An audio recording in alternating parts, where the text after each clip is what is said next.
Good evening. I'll call the Teaching and Learning Committee meeting to order August 14th, 2023 at 5 p.m. Item number 2, roll call. Tracy Pollock. Here. Kim Higginbotham. Here. Stewart, myself, here. Item 3, agenda revisions and approval. Move to approve the agenda. Second. A motion and a second. Any further, take a vote on it. All in favor? Aye. Aye. Any further discussion? If not, it is approved. Item number 4, sorry. Approval of minutes, approval of the June 5th, 2023 committee minutes. Make a motion to approve the June 5th, 2023 committee minutes. Second. Kim with the motion for approval and Tracy with the second. All in favor?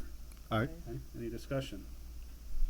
Seeing none, move on to item number 5, reports and updates. None. Item 6, unfinished business. None. Item 7, new business. We're going to have Finance Committee request brain pop.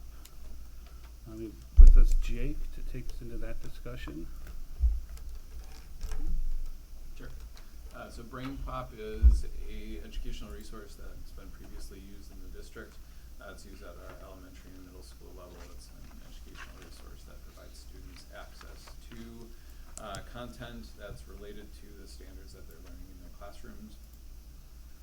That educational resource is a supplementary resource that's purchased through Common School funds, and it's not directly tied to any curricular resource that's being used in specific classrooms. So our science curriculum is not utilizing BrainPop as its core instructional material. It's a secondary resource that teachers could use if they wanted to use it in their classroom. So we currently use it, and this request comes along. It's coming to us first. I'm assuming you're hoping to get an approval for it in regards to sending it to finance next because of its purchase price. Correct. So we had previously discussed materials that exceeded the $15,000 mark, that we would discuss them at Teaching and Learning first when they're educational resources to discuss their viability within the classroom, their usefulness in the classroom, and whether or not the Teaching and Learning Committee would like to recommend that for further use. So it would come to Teaching and Learning prior to going to finance. So we're here to look at it in regards to its effectiveness in regards to in the classroom, less than expense. Obviously that's attached to it, but finance can take care of that portion of the discussion when it gets to them. Do we have any information provided, or as far as usage would go, or effectiveness of that use? So the utilization data for BrainPop, it's skewed because of the ways that teachers can use it in their classrooms and the ways that students can log in. So it's harder to determine the actual number of resources that are being used on any given basis, because once a teacher is logged in, they do have the option to assign tasks to students, and then we would see that. But if they're missing some of the steps in that process and students go in to use it, we don't necessarily have the full utilization data for it. Julia Leeson, the Director of Instructional Technology, and I have worked to establish a process using our universal login system so that we can track utilization of lots of different resources that we have in the district to identify ones that it's just not financially responsible for us to utilize those resources given how much our kids or teachers use them within the classroom. So within Common School funds last year, we were able to identify several resources that just didn't have a high degree of utilization that were associated with their costs, and we suggested eliminating them from the Common School budget because of the fact that their utilization wasn't very high. BrainPop, again, because of the way that students had previously logged into it, it was harder for us to track that data. We had a smaller sample size of the data because once we implemented that process, we only had about 3 months of the school year left, and I don't believe the data is as accurate as I would like it to be. Sure. So you've referenced the student login in and the teacher login. So who logs into the both log in? They can't, so it depends. So if a teacher is using it, within their classroom as like a station, a teacher might be logging in to assign those tasks to students because they want them to work on something specifically. If it's a student that's logging in, they can do that on their own. So Common School resources, we have them accessible from student computers, so they could log into BrainPop on their own and So explore. So we would be able to track student use Correct. as well Going as- forward, as, yep. Classroom teacher use. Correct. But we wouldn't be able to track if a student was utilizing it under the teacher login. So that's where our data was, for lack of a better term, fuzzy from last year, is when Yeah, those were being assigned. I guess I'll give a scenario. So teacher has a couple different workstations in the classroom, and they were to log in with their teacher account, and that's one of the stations for the students to use. Obviously to save time and the repetition of logging each Yep. student in individually, that makes complete sense. But we wouldn't know what that student was necessarily, or which students were accessing what at that time. So if it was on, so going forward, on a teacher computer or student computer, if they log in and they access a specific task, we can track the tasks within BrainPop that they've looked at. So we can see that for the Holocaust unit, there was a BrainPop activity that was related to Anne Frank. I can see that students logged into that activity and completed that activity. So that data we have now. We don't have it for the whole school year until Sure. we implemented that process. I know you referenced several programs probably were cut based off of usage issues. Do you know where this rate was rated in regards to that usage, or because we have that incomplete data, we're not sure? So the ones that we cut outright, there was clearly not a return on investment associated with them. There was a low degree of utilization and a higher cost, so it was pretty easy to identify some big ticket items that just weren't being used in the way that we wanted them to be used. So those were the easiest ones to eliminate. After that, BrainPop probably would have been in that next tier of resources that doesn't have as high, according to the data that we had. The data wasn't quite as high as some of the other resources that we have for students. Russ. Tracy? So my example admittedly is going to go it's going to skew one end. As I had looked at what that site that we had available to us and just kind of clicked around, obviously we were limited to some degree as far as what we could see and, Yep. and interact with. That's fine. And because just at that high level, most everything seemed to line up just fine. No surprises necessarily. My question is though, and this is where my example is purposely kind of skewed one way, but are there any controls about what we can make available either directly to students or teachers and students in the event that, for instance, there's a health module and we've made some decisions to go one route, however this health module kind of crosses that line. We have policy on CRT to limit to a couple of classes within the high school. If there's a CRT module as part of this, which I didn't see, same thing with the health, it was, I didn't necessarily see anything draw my attention to it, but what kind of controls do we have in the event that there is something like that? I'll use the health module because I think that's one that in theory could come into play here, that we are able to kind of either hide or only allow teachers to make that decision as part of their review if that's appropriate for their classroom.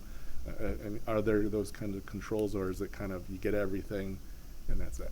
Yeah, so BrainPop has actively established, or I should say proactively established, a sensitive content rating that they put on there. So topics that they might find to be sensitive that you'd want to think about with students. They've proactively labeled things that way. You can select all of those sensitive topics and eliminate them from the platform so that neither teacher nor students see them. In addition to that, they have content controls that are grade level or school based, so we could eliminate all of our elementary schools from using a particular content, and leave that content available for the middle school. So there are filters that we can apply throughout the system to adjust what students have access to. Are we currently applying any filters to? We had not previously used any filters on BrainPop. Because just looking into BrainPop a little bit, there are over 1,000 videos, so we haven't really vetted any of the videos currently, correct, as far as what the students can watch. It's kind of a free-for-all as soon as they go on the computer to kind of go wherever they want. For students, yes. So you could say that there's the level that sort of we have with YouTube, where you have things that are Germantown approved. So if a teacher was to assign something to students, you'd say, well, it's vetted through the process of our teacher identifying that it was related to the course content that they were supposed to be teaching. But true, the entire platform of BrainPop has been previously accessible to our student body. Okay, because just there are some of the concerns, when just looking at the comments from some of the parents whose children have used it, as far as it passing along misinformation on some things, the political aspect of it, that it seems to be, leaning politically, and so I just think that those are things that we need to be cautious of when they're talking about, our history, our, to your point, health, like all these things that our kids are being exposed to, and it's in a cartoon form, so it's fun for kids, and yet the message behind them, they're still picking up on that. So if we would move forward in this, how are we going to vet, all the videos?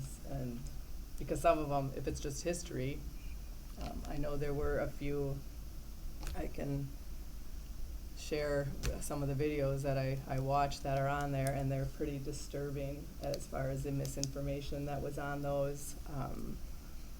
The use of language is important, and the one video I saw, they were talking about using pronouns and how they typically is a plural pronoun, but now you can use it as singular. We're talking about language. We're not talking about, culture and where that's going. So if in this program they're learning that I can use they, and now they're not understanding how to use that word in a sentence or its purpose. So those are just a couple of the concerns that I obviously have, is the educational value if they're kind of going along with culture, and words matter, what we're teaching our kids matter. So that would be my concern with going forward, because where we can have put some guidelines on there, who is going to be responsible for making sure all of the ones that seem okay, it's almost having to watch 1,000 videos. Is there a feature in the program that allows our parents to see what their children are seeing? So similar to Mr. Pollock's experience, if you log in and you were going into that computer not using a district-owned device, you wouldn't be able to see the full platform. It's a paid subscription to a program, so you can't see everything. If you're using your student's computer through Clever, you'd be able to see everything that's there. So similar to the Google Classroom experience that parents could have, if they log in or they're asking their student to show them the resource, at that point you'd be able to see the full slate of everything that's offered within BrainPop that our students have access to. So we're not able to provide a look for our community into what's being provided on there unless they have a child with a take-home device such as a Chromebook? And unless their student is logging in through Clever. They'd have to have a student. Correct. So prospective parents of children for our community would not have that access. Correct.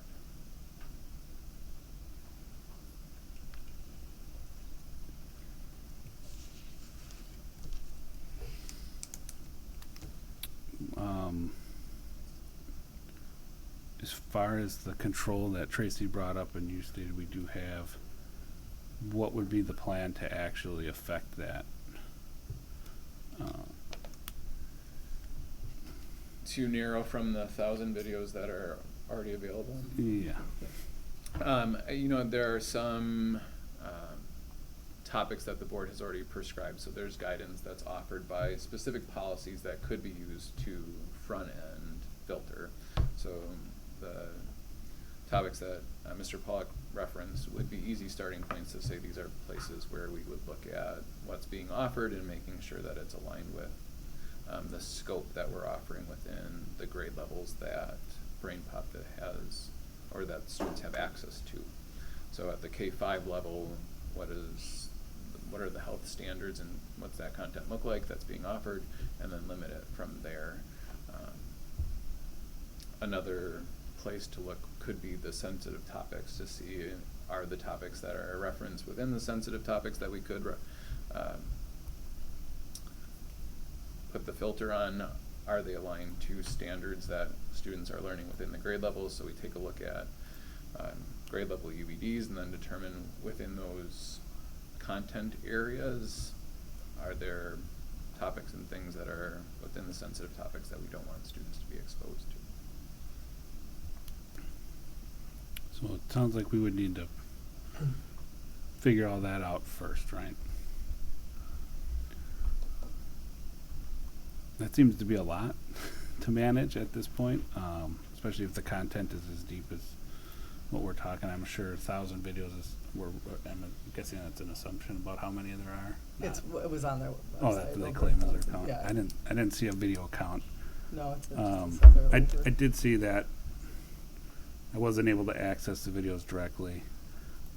Read some of their research, looked at some stuff from independent reviews of it. And I seem to have some mixed reviews that I'd seen. Some like its ability, like its functionality as far as being able to edit some of the content out. I also saw some concerns on biased narratives being pushed through some of them. I don't know if it's all the videos because I can't watch them, but I definitely read that. So that's concerning to me. I kind of look at some of the other things we've had in the district in regards to the vetting of incoming materials and how can we actually manage that, and who can we, on a personnel level, dedicate to effectively manage that and make a consistent decision that would uphold the values of the community. That I guess that would make me a little nervous as far as moving forward at this point with it. That's me as one member of the committee. When you're talking about spending $16,000 on something that we now have to restrict and only use a certain portion of it, how cost effective is it then?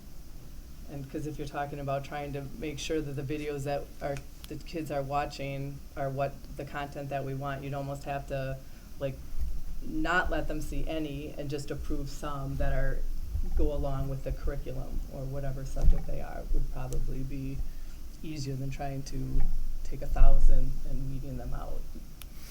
So again, the cost effectiveness, if we're talking about $16,000 and we can only use a third of the program, that would be a question that we would have to kind of consider also in the purchase of it. And again, what are other options? Are there other options out there that would be able to do what the BrainPop is intended for? That is definitely something we can explore. There's a list of educational applications that I wouldn't say are identical to, but are used to supplement and allow students to explore content. Mm-hmm.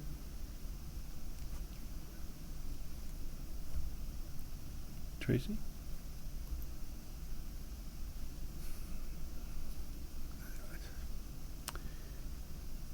I didn't take the approach of whether or not we should spend the money, because that's not, since we know it's going to go to finance, we know that there's going to be another set of eyes that will also do their due diligence, because honestly, I'm assuming they haven't done any yet, because they haven't had that task passed to them yet. And also, in addition to that, even if they check-marked everything, we still have the full board for this to go through. So I was thinking, I'm satisfied to some degree with the answer of we can do some filtering, some prevention, some management.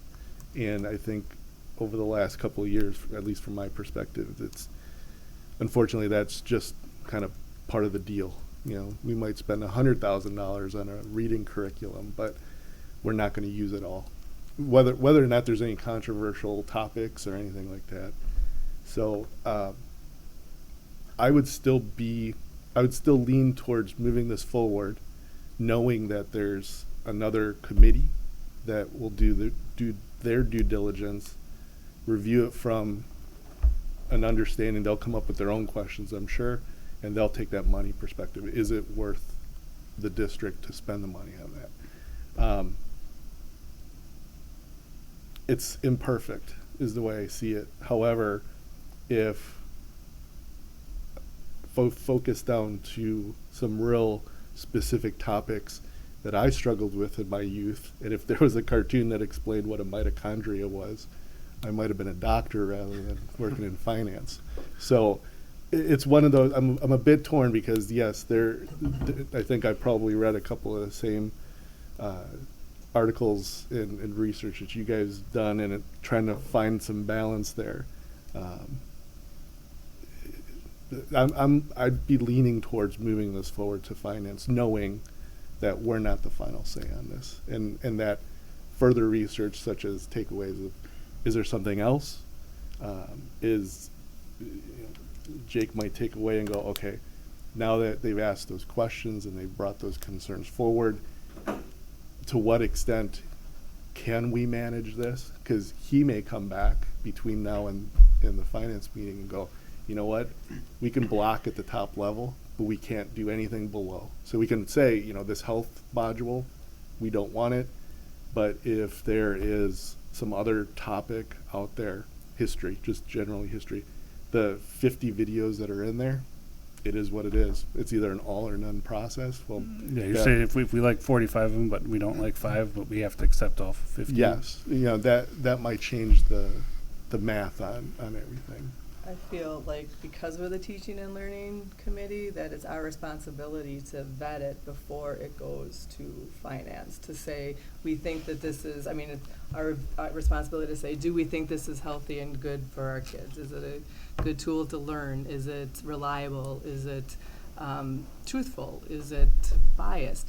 Those are the questions I believe that we are supposed to answer before it goes to finance. As a member of Finance Committee, I agree with that. We wouldn't necessarily ask these type of questions at Finance Committee. That's why So- you're here. Yeah. Oh, yeah. It seems to be that you've all joined us anyways, but And unfortunately, it doesn't seem like there's a lot of reviews that you can go by, but there's some consistent, content in them that's saying, their concerns over what their kids are able to see, parents not being able to see what their kids are watching or know. And so I think before we would move it forward, that we would actually need to know that those guidelines are in place before we say, yeah, go ahead, throw it in there and hope the finance committee does their due diligence. Another different way to ask a previous question. Can we go down a path where students can, in effect, if you look at this as a learning management system, is there a way, in effect, to basically say, students, you can't see anything unless the teacher's built a learning plan for you and basically assigned a module and has some of the control over that? Because I think that's also kind of it's related to my earlier question about whether or not there's a health module and any student can access it and that sort of thing. Because obviously there's some boundaries there that may be crossed depending on the topic, of course. But if there's a control aspect to that, and I'm not saying that changes the calculus here, don't get me wrong, but if a teacher manages the learning plans and says, if I'm a student, I log in, I don't see anything by default. But if a teacher says, okay, we're covering this module, and they've looked at it and go, there's nothing there's no controversial topics, there's no CRT, there's no health related, they kind of go through their check mark and they assign a module or video or however they can manage that. If that exists, I think that's an important question as well, because if a teacher's managing it, number one, let's assume they're familiar with all the policies, they're signing off on them, and it's valuable for that class, like the mitochondria example. Does that change anything? I don't know if there's an answer to that right now, but that might be some other way to kind of look at it, rather than anybody logs in, they can do kind of whatever they want.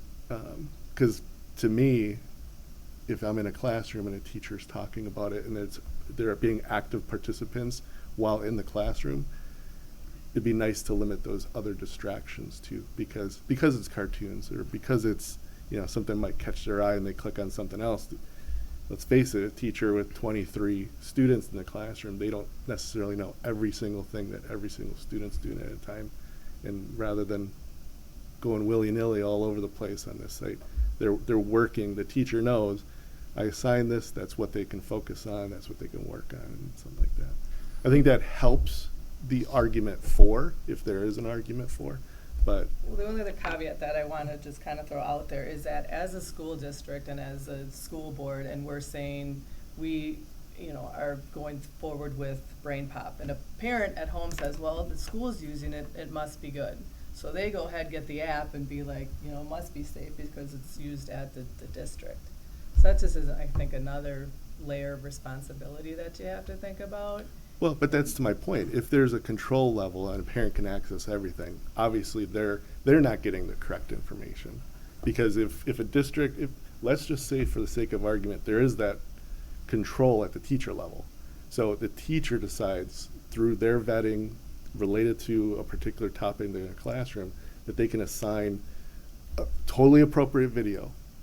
But if a parent goes on the app, they don't have the login. Yes, they can see everything. We might get some emails, we might get some phone calls, but we can also say, well, you have everything. We're not using everything because we're using the controls that the app or the tool allows us to use, and this is how it works.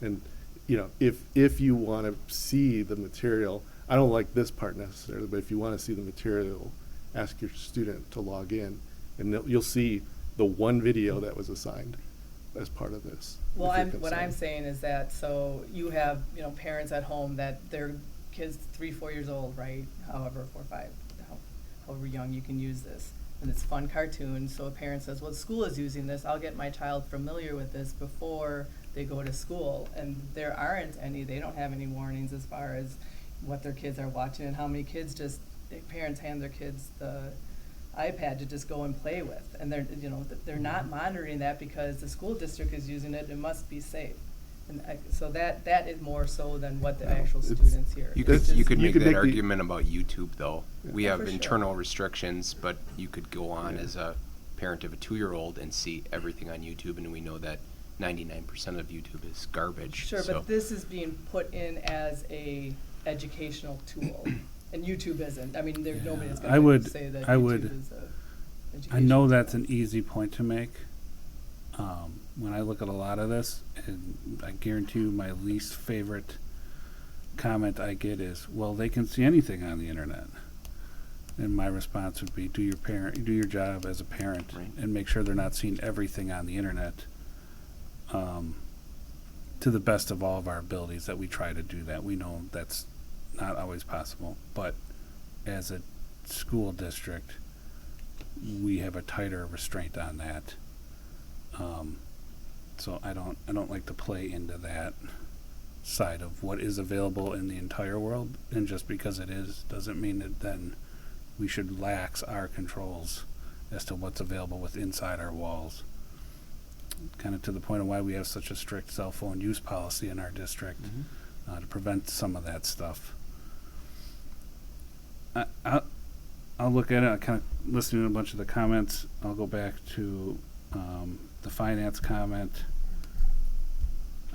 Working on that committee last year, I know what they're dealing with, and it's a lot, and they do an amazing job with it. But what Tom said is true. From that lens, you're not going to look at the content. They would look at it, or at least I would on that particular committee. They're asking for this expenditure. Last year, maybe this didn't come to teaching and learning. Maybe it just went straight to the finance committee, but they're not looking at it with that lens. And on this committee, we look at it from a totality standpoint, its effectiveness, its usability, its ROI for our students and their families. And a little bit of that, we can look at the finance side and say, for 15 grand, if we're going to edit this down to a 25% of what we're paying 15 grand for, is it really worth it at that point? But what if it's 80? See, that's the So that's the I'm, balance yeah, there. I'll get there. Actually, I can get there right now. We don't know that, but we're being asked to make a decision on that. And I'm all fine and dandy with trust and verify, but no one's verified yet. And I don't think this is ultimately this program we're talking about isn't inundating our classrooms left and right to the point of if we removed it, it would be akin to removing the American history textbook from our social studies class. I think it's a highly supplemental program. I know I've talked to some of my children, your students, and their use of it. And some of them said, I never heard or saw it in my classroom. Others, oh, we used that here or there, and it was okay. There were some funny videos there. What'd you get out of it? It was some videos and some like a test kind of question and a test, but a little Q&A after to see what they've absorbed. It's my understanding of how they used it. I think the thought of the program is nice. I'm worried about the intent of content. Without being able to vet it, I'm uncomfortable proceeding until we would be able to do that. I guess that would be my view on it. So okay, that's fine. So takeaways. What's the takeaway? Because I have a feeling this isn't even come to motion. Doesn't have to. So what's the takeaways for and the timeline? It depends on, there's lots of motions that could come forward. Approval, denial, we could table for further discussion. Well, you don't have to table it because there's a recommendation. There's no motion out there to table right now. Yeah. So what? No, but what I'm saying is, in the content, whether we table it or not, if we want to get into the semantics of that, those are the three options. Right. So We can approve it, we can deny it flat out, or we can continue this conversation at a later date when provided more information.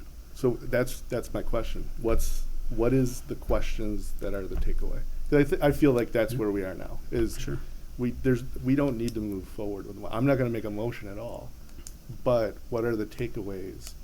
And timeline, I'm not as concerned with because could we start the school year without this? Absolutely.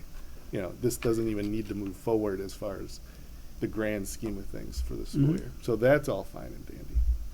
So timeline, whatever. But what are the takeaway questions that this committee needs to bring up a motion one way or the other, as far as whether we recommend it or not? I would ask that we're provided like a full vetted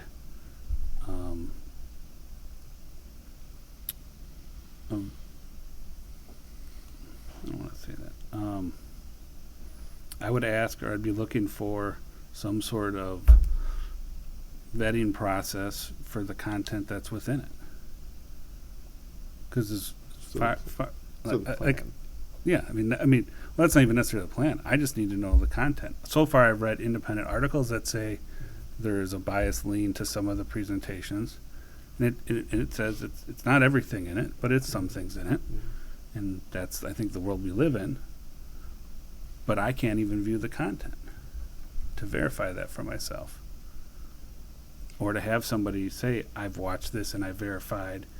There is some misleanings, or no, it's not what we've seen at some of the reviews, and give us a narration as to what that is.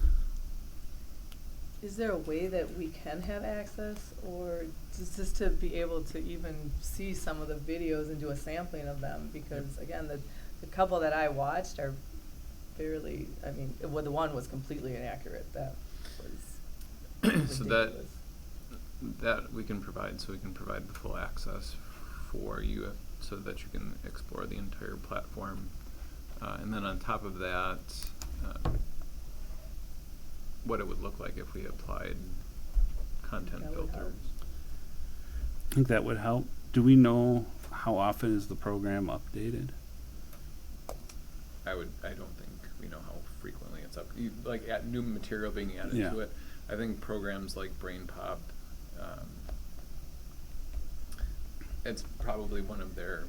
I'm sure current events plays into it, so it's If, often. I'm sure they want to continually update their content, so add new material to it. I'd be interested in admin control, like I've alluded to. You know, you've answered the question regarding if there's a module, we can just simply block it. But I'd be interested in going a little bit deeper as far as, I'm not sure that technically this is considered a learning management system per se, but I'd be interested in finding out, okay, what are those different admin and admin type controls that are out there. You know, it could be as simple as, can we block content from the kids and only have teachers assign it, and that's how they work through the information? Once it's past all of that, you know, I'm making a big assumption. We get to the point where it's approved and we're vetted, and what's available is actually something that can be done. So there's that other middle layer there, if you will, where if there's a module that's science, totally appropriate for like 98 out of the 100 videos, if we can do something with those 2 videos and then assign it that way.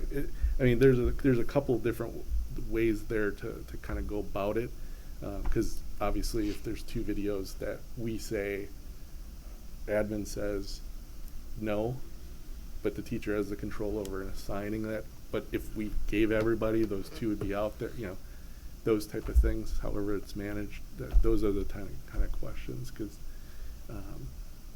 to the point, that's how we determine, is it 50%, 80%, 10% available, is through those controls. Because if those controls don't exist, then everything's available, not everything's appropriate.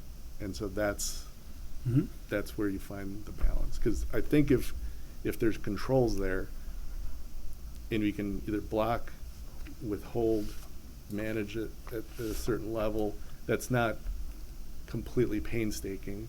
Because that's the other question I have, is how difficult it is. Just because the controls are there, if it falls on your shoulders or whoever's shoulders for that matter, if it takes a week and a half to set this all up and explain to everybody how it works after that, it becomes cumbersome, not necessarily. But if you're able to kind of go through and go, yeah, there's a screen that has the 100 videos listed, and I click a check mark and I say, you know, don't use or whatever, and all of a sudden I clean up that list after the review.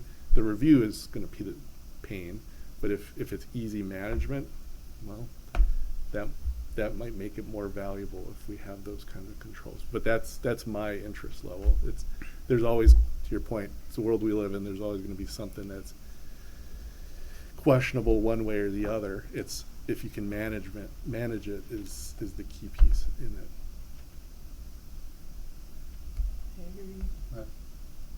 Tom? One question committee related, and then I'll actually throw out a finance committee type question so that there's time to get an answer before the meeting. If a 3rd grade student logs in, do they only have access to what BrainPop says is 3rd grade content, or do they have access to the whole catalog? So currently there isn't a restriction on what they would have within their content topics. We could do that, so we could identify, these are videos that we want to be available. K3, here are the ones we want. 4, 5, here are the ones we want. 6, 8. Okay. Can I just follow Go up ahead. on it? Is it as simple as it's already broken down into age and we can just segregate it that way? Or would we have to review each video in order to make that determination? I think there's some standard controls that we can put on there so that We'd we'd be able to narrow it quickly. This is our 4th grade. Yep. So they can only see up to this, right? Yep. Or topics X and Y are not allowed for that grade, but they could be for a different grade because it's more age appropriate or more content based in the grade level. Is that safe to assume, or?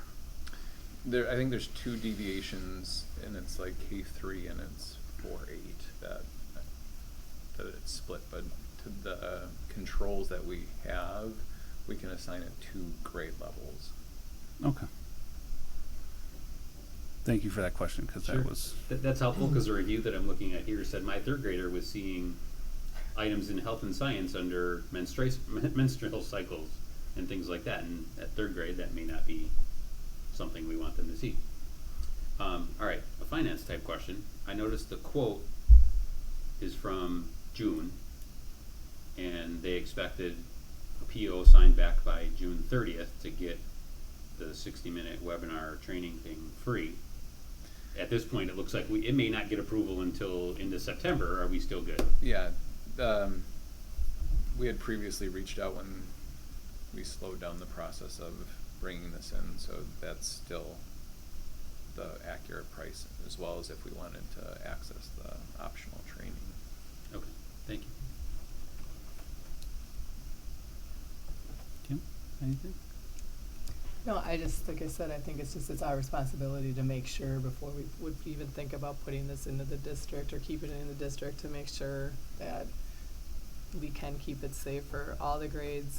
And again, just the responsibility. I know as a parent, I trusted the school district to make good decisions for my kids. And so I probably, years ago, before everything that's been going on, I would have probably just said, oh, Brain Papa, school's using it, must be good.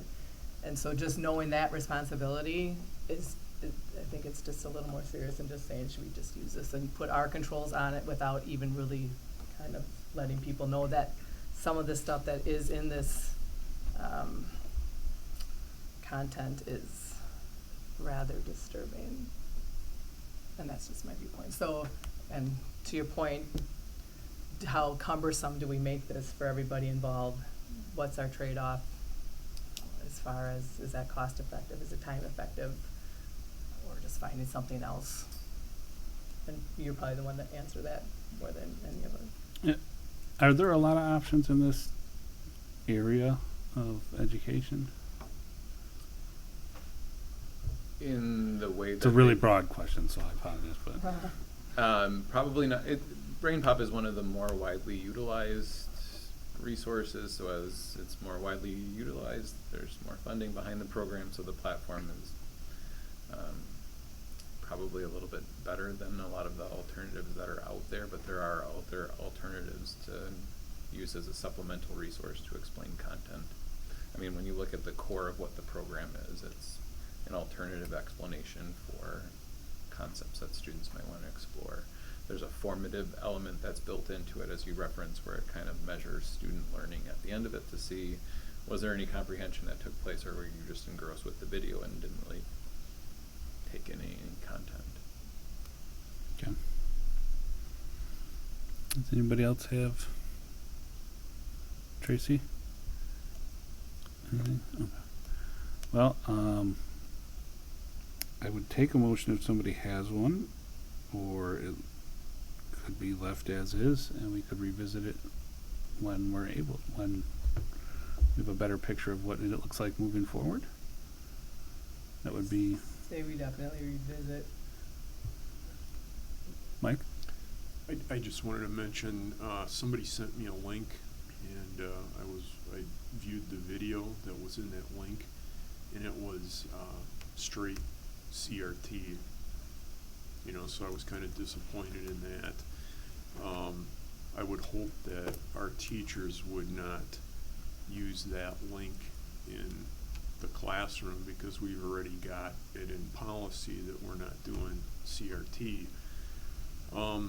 The next thing, I went to Brain Pop myself, the website, and there was I forget what it was called, but it was something like the featured video of the day.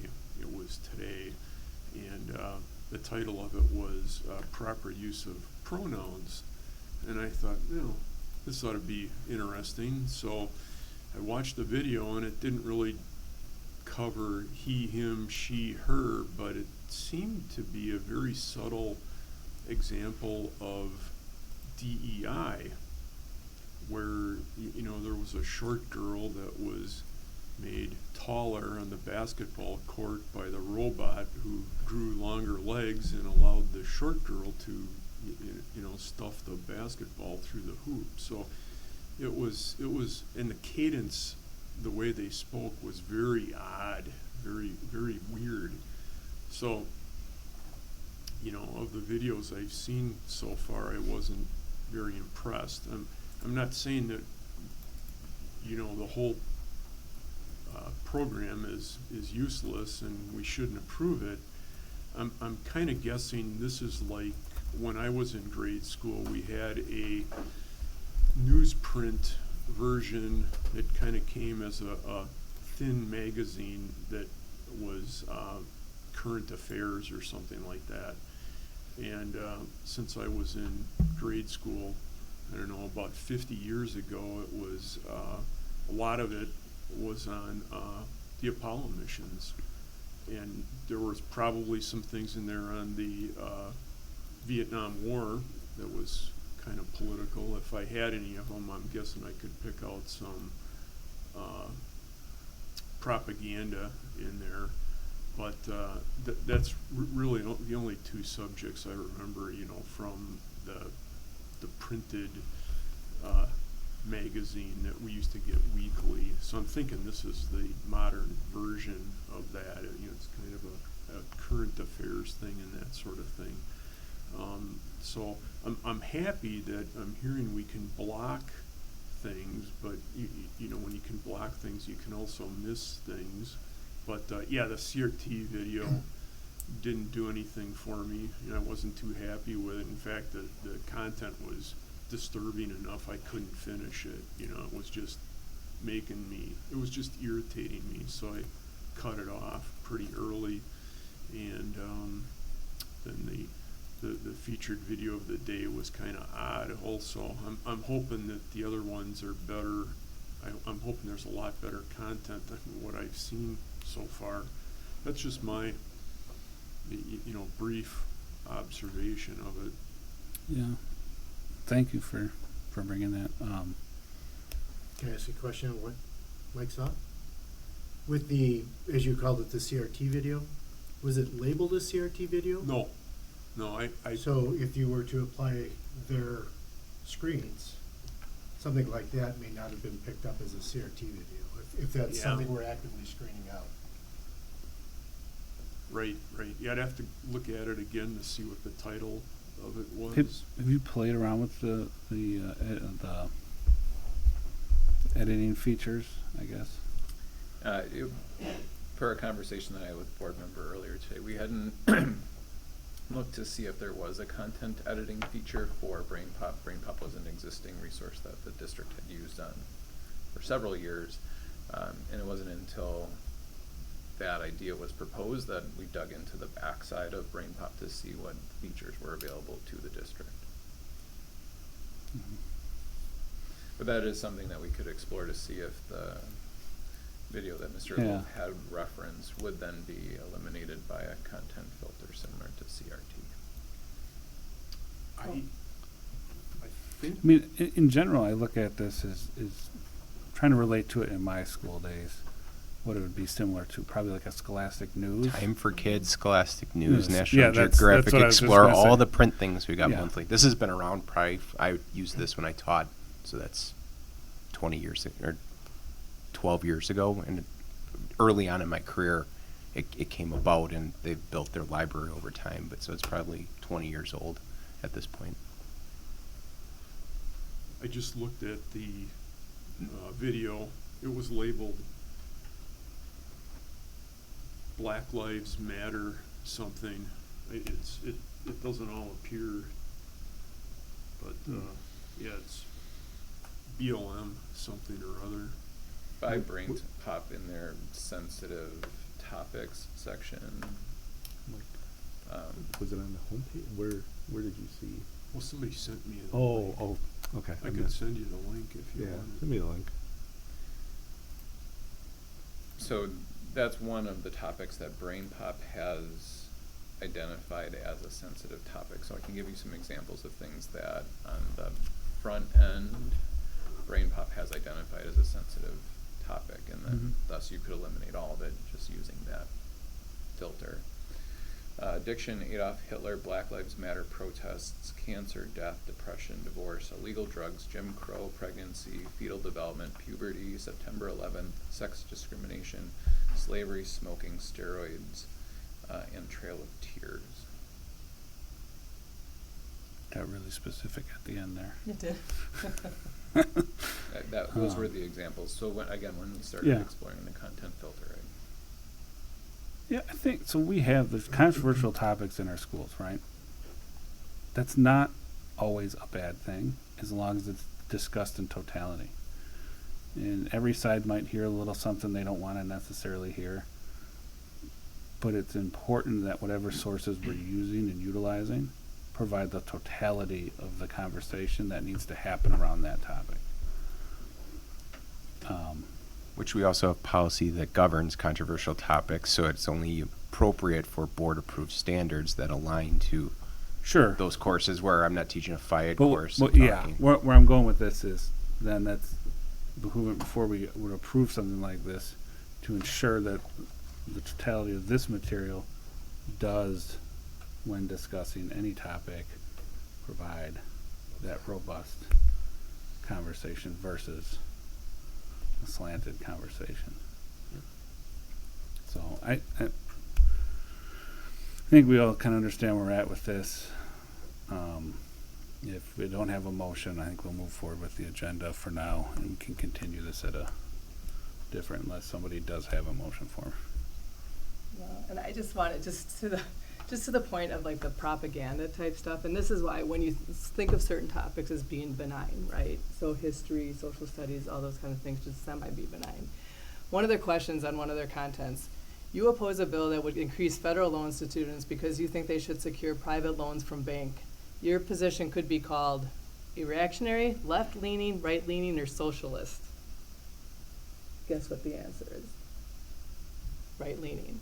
So, I mean, that is a completely propagandist question in a history module. So, and I guess when you're talking about, young kids seeing these. I'm sorry. What grade was that? Like what module for what grade? Because that doesn't even feel like an elementary school or even possibly a middle school type of. This is a political parties quiz. I mean, we're saying that this is from 3rd grade to middle school, so it doesn't really, and that, to the point, it doesn't even say on here, so anybody could go and take this quiz then, potentially. So, and that's just my point. I mean, it's all over in there. It's the videos that you saw, it's videos that I saw, it's in one of their quizzes that, again, it's history or political science or whatever. So I will say that's deeply concerning, along with what Mike had just shared. The thought I have when we come routinely into these conversations is things start out good or well-intended in education, or decades ago, if this program was around 10, 15 years ago, it could have started out well. It seems as if as we move through, while the reputation has been built that it's a positive and a good program, it somehow seems to kind of get tweaked and morphed as it goes along throughout the generations, but the years, and ultimately that reputation stays with it, although the content and intent is changing within it. And they never seem to really align quite as well as they initially did. And I've seen that in a lot of things over the last year or so, sitting in this seat. So is that potentially what occurred here from when you had your personal use of it? There were 40 videos when I started. Yeah. They were science, social studies, Yeah. English, math. So, but what I'm saying is, we don't Right. know. Things evolve So- over time. The other question I'd have is if the board members that share those links could share those with Jake and I, because we would log in through the student K-12 portal. I don't know if, since you don't have logins, where those are accessed, so we could see if those are actually active in our portal that we have as well, too. That would be Yeah. helpful. When does our prior year subscription end? Do we know? It comes Is it through when the, School year? yep, so the library submits the resources that they had previously used that they would like to keep in common school funds to me. And all those subscription renewals pop up almost at the same time, so it kind of ends. Is there a June free 30th, version of this July. available? Not to my knowledge. Okay. But if we're exploring it as a resource, as an existing company, or as an existing customer, I'm assuming that they're gonna want to provide us the access that we need so that we can explore it. They could further. create dummy Yep. sandbox accounts or dummy accounts for a period of time. So you could see what's actually in the K-12 portal Yeah. for subscribers. Yeah, according to the not the invoice, the estimate, access start date would be 9/11/2023. Access end date is 9/10/2024. So it might not even be school year necessarily. It might have been Yeah, it's purchased back in separate. September of 365 yeah. days, right? Yeah.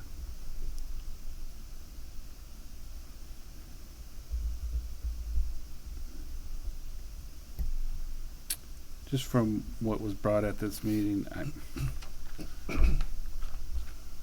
I'm fine if we choose to move forward with further conversation. I, quite frankly, would be perfectly okay if I had a motion in front of me right now that said, no, we're not going forward with this. That's where my comfortability level is with it. But if we don't have that motion, I think we'll move on to the next topic. Yeah, to the earlier point of fully vetting, I say that we don't take any action whatsoever. Let's not completely put the roadblock up yet. Mm-hmm. Let Jake take away the questions we had and Yep. get those answers. Okay. Well, with that, unless anybody else has anything, we'll move on to 7B, Fall 23 Reading Pilot Proposal. And Jake, I'll let you start with this. This is for the middle school. We're already in full swing with our elementary pilot program. This is piggybacking off of that momentum? It is piggybacking off of it, so back in July of last year, or August of last year, we had the K-8 review. It's sort of splintered into a K-5 review and a 6-8 review at the same time. So although it's always been a K-8 reading review, we split it up into those two entities. Part of it was just because of the nature that, although it's still reading, the approach that the group was taking was slightly different, so it was more effective for us to run those simultaneously next to each other. And the middle school was just in their process a little bit behind where elementary was, so that's why the elementary came prior to the middle school. It was also important for the middle school when they talked about kind of what they were looking for in a desired program. They were looking for consistency. So although 6-8 is their top priority in terms of consistency, if there is a way to be consistent 3-8, that would be great. If there's a possibility for us to be consistent K-8, that would be even better. One of the things that they've noticed over time is that some of the students that are coming to the middle school, depending on elementary school, their experience has been different, and that includes the genres of books that they read, their literary experiences. So anything that they can do to introduce consistency, they saw that as a benefit. So part of what they were doing was listening to the K-5 committee, what resources they were interested in, and then exploring those as well. They didn't just explore the two resources that we're proposing for the pilot. There were several that we looked at that didn't meet the criteria that the committee was looking for, or the team was looking for. So the two that they're proposing for the pilot in the fall would be HMH's Into Literature, which is the 6-8 version of what the elementary is piloting, which is called HMH Into Reading, and then McGraw-Hill's Study Sync, which is the 6-8 version of the K-5 resource Wonders. Both of these resources are actually 6-12 resources, but we're only looking at a 6-8 at this point in time. So the proposal, you'll notice that the for lack of a better word, guts of the plan are pretty much exactly the same as what I proposed for the elementary reading pilot. It's a little bit smaller scope because instead of dealing with 4 separate buildings here, we're only doing 1 building, but we're going across 3 grade levels. Within each one of the grade levels, the idea is to have at least 1 teacher within each grade level pilot HMH and 1 to pilot Study Sync by McGraw-Hill. Again, the pilot objectives are similar to, they're identical to what the objectives are for the K-5. We're looking for what's the most effective reading program that we can provide to our Germantown students. Before I said consistency was important, and that's one of the things that the middle school is looking for, but ultimately what they're looking for is the best program for middle school kids. Part of considering those as separate reviews is thinking about what readers need at each one of those developmental levels. So we've talked about how K2 is a little bit different than 3-5, and I would also argue that 6-8 is different than the elementary crew. What we're expecting of students, the way in which we approach reading, there's just a slight variation to it. So if we were to switch programs, use something 3-5, that's not going to say that if we switch to a different company or a different program, that 6-8 is going to be negatively impacted in some way. One of the things that we can do as we look at both of the programs, the 6-8 program and 3-5 program in its totality, is looking at what that link looks like between the 5th grade to 6th grade transition, and if switching from one program to the other could be significantly detrimental to students. You'll notice that in the timeline, this one actually finishes after our reading pilot. So at that point in time, we would have an answer to what material, if we select one of the ones we proposed, is the one that we're going through K-5. So inevitably it will impact our decision a little bit, but it's not the primary thing that we're looking for. The number one thing that we're looking for is the best resource that we can provide to our 6-8 crew. As they pilot it, the things that we're looking for are the strengths and weaknesses of each one of the resources.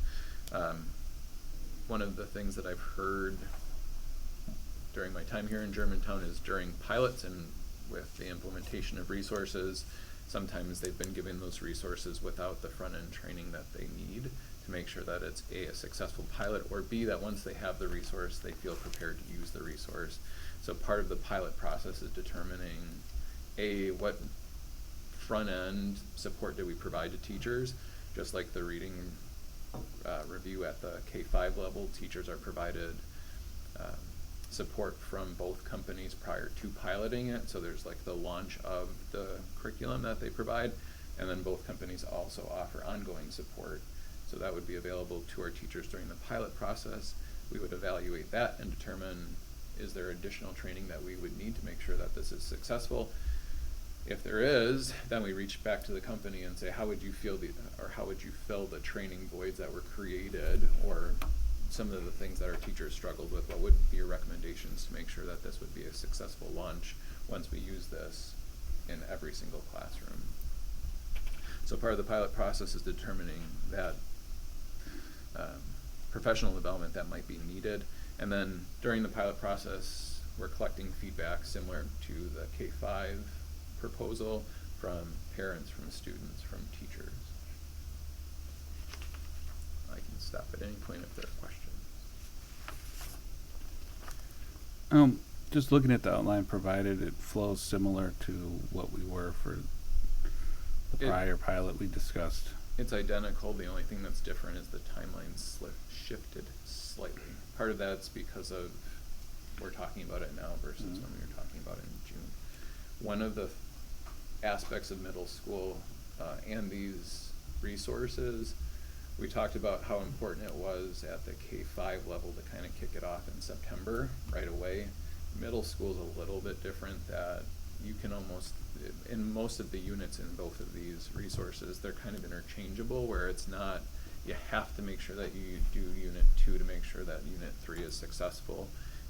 You could start with unit 2 if you wanted to, and both companies think that that's a viable approach to using their resource.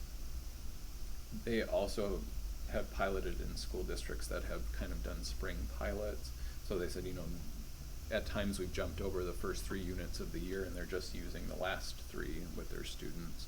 So both companies felt like it was okay to start at any point. Our goal would be to start with unit 1, so teachers still can have time to kick off the school year, but if we launch in September, we would start with the first unit of these resources. Both of the companies said that that's an acceptable timeline based on shipping and things like that if we decided to move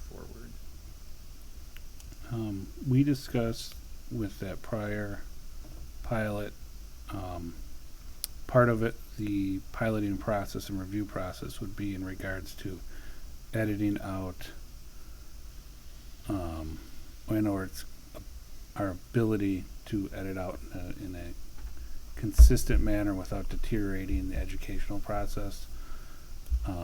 It's heavy content in social emotional learning. I bring that up because I'm in HMH right now, and specifically in regards to its affiliate with social emotional learning. It says, throughout this book, you'll find opportunities for social emotional learning in the choices sections of many lessons. So, and this is in the student edition. At least that's what I believe. I double check. Yeah, that's what I clicked on, the student edition. And then it goes into explaining English language art classes can provide some of the best opportunities to develop these skills. I know as a district we're working on defining what social emotional learning is in regards to within our walls. I know out in the world there's many different variations of it, but we haven't gotten there yet. So I do have a little bit of concern specific to the HMH programming. If it's throughout this textbook, I'm guessing is what I'm clicking through a digital page of this textbook. What would be our effectiveness or our ability to edit it out when it's giving its specific intent and explanation to sew in SEL throughout this reading curriculum?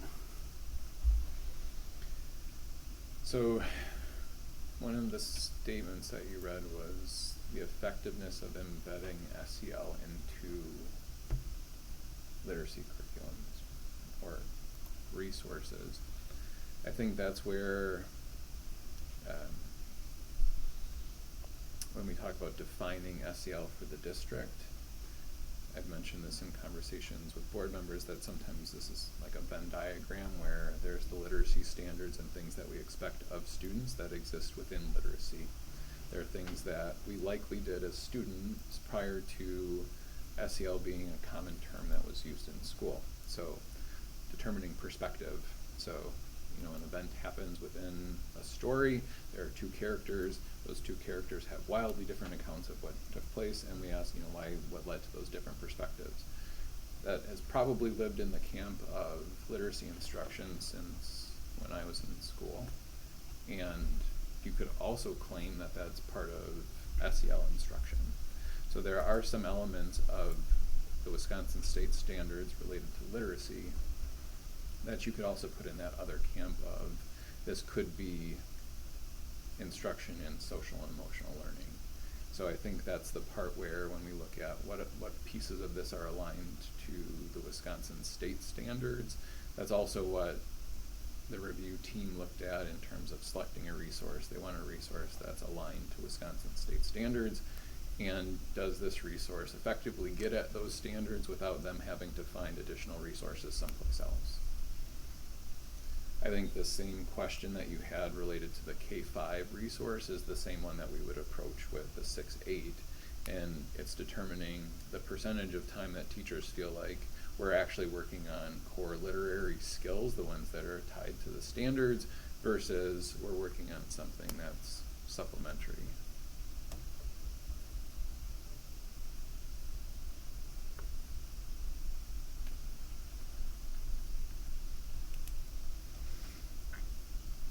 So when we had this discussion, I was looking at it from a standpoint of the grade levels that we were approving it for.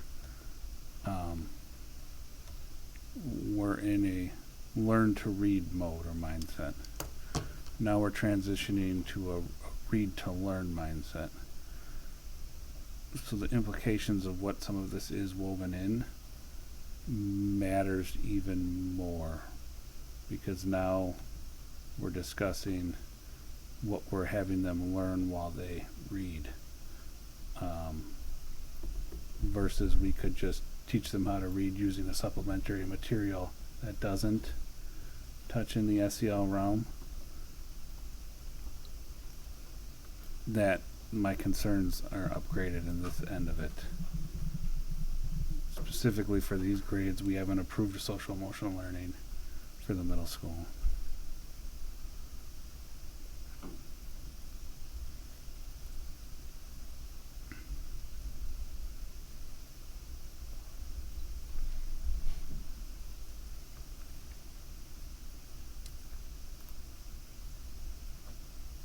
Jake, could you verify for the committee both of the proposed curriculums are related to the science of reading, and what implications might that have on the reading bill?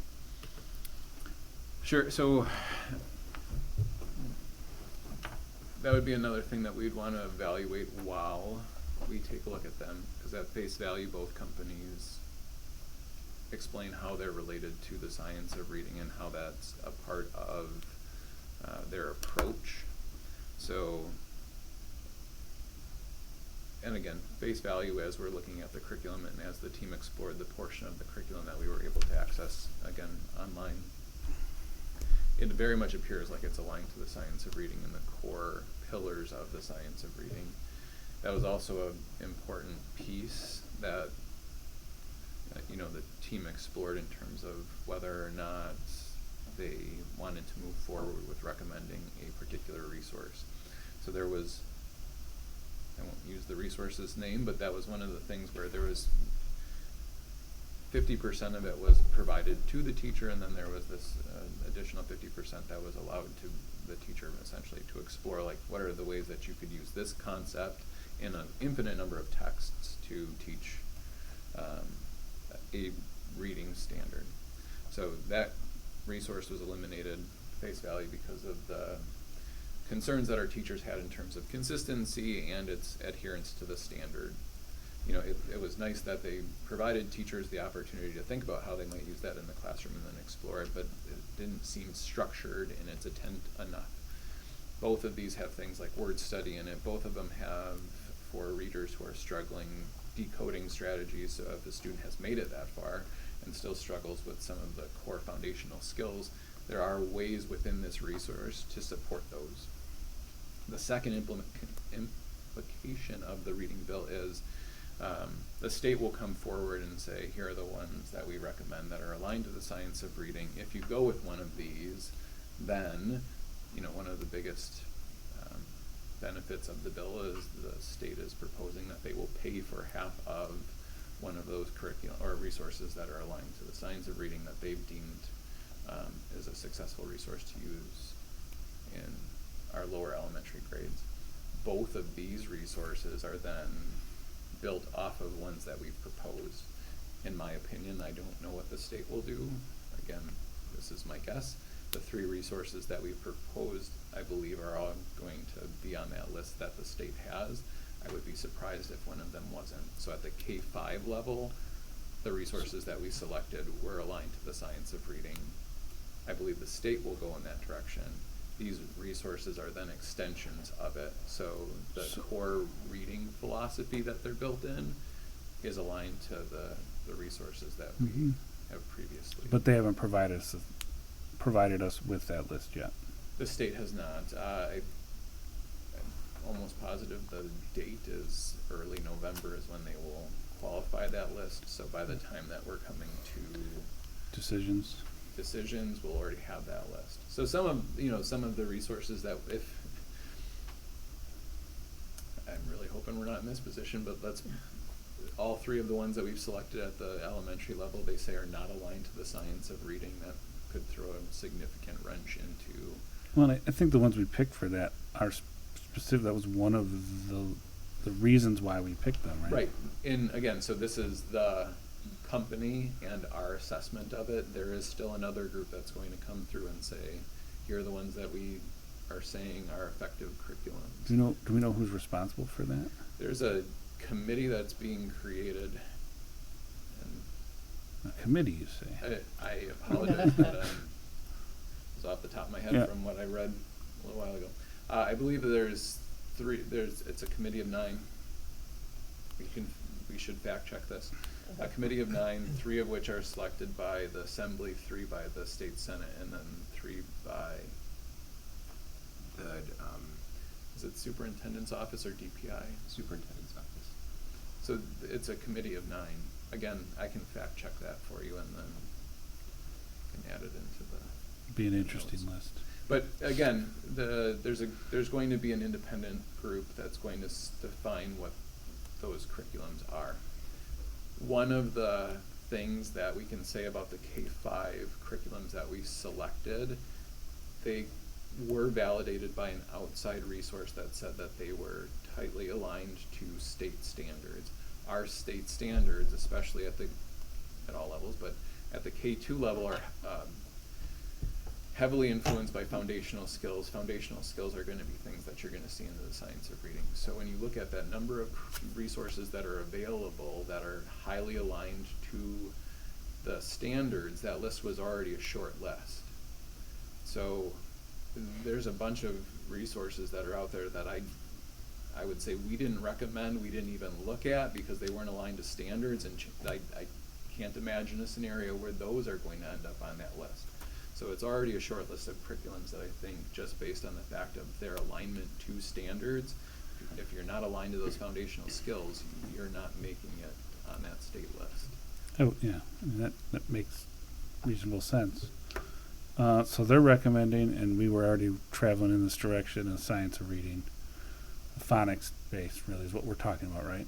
That's what heavily phonics based would be the science of reading. Right, there's an element that the phonics component, now the bill specifies other criteria which, the curriculum would be eliminated on the outset. So if it's reliant upon the 3 Qs, it's going to be something that's not used. Again, when you look at the resources that we recommended, that's not a part of the instruction that students would receive using the resources that we recommended. So there are some additional. You referenced 3 Qs. Is that would be so whole reading?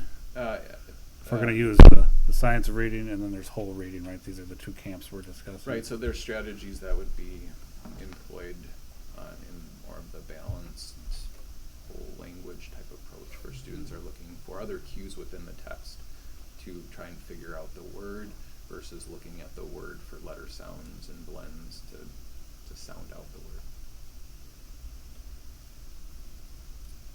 So just for clarification, I looked it up.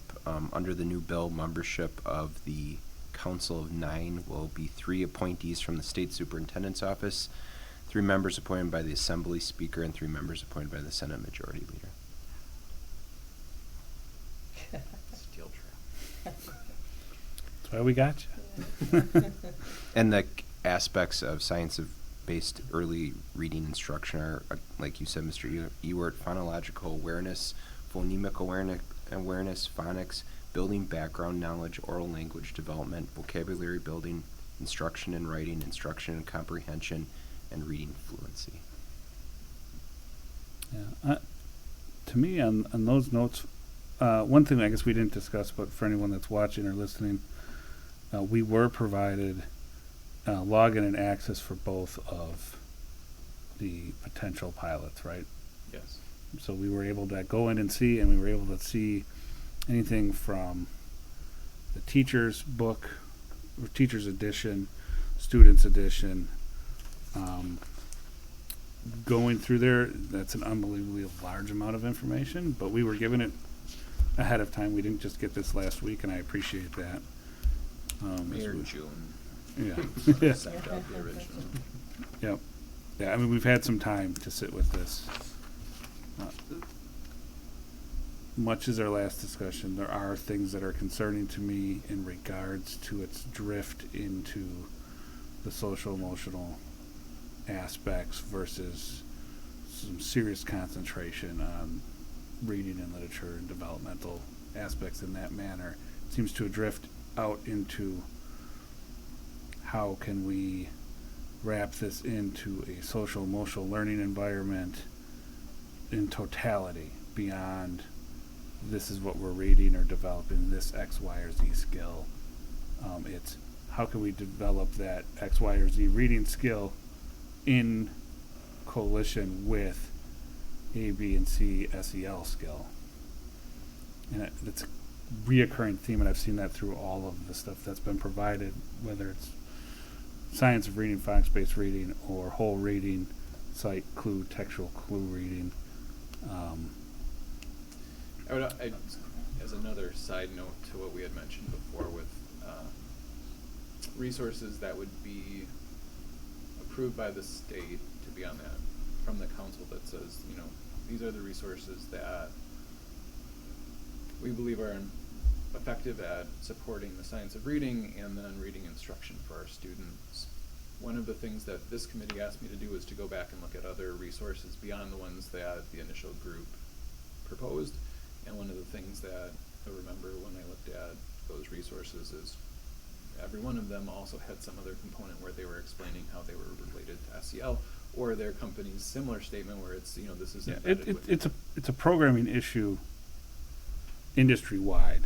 We don't have what we would consider a top-tier curriculum available, or that we have found available at this time that diverges from this path. This is an industry-wide thing. So what we came up with was how can we manage that out of the program as we move forward, and that's part of the evaluation process for those pilots.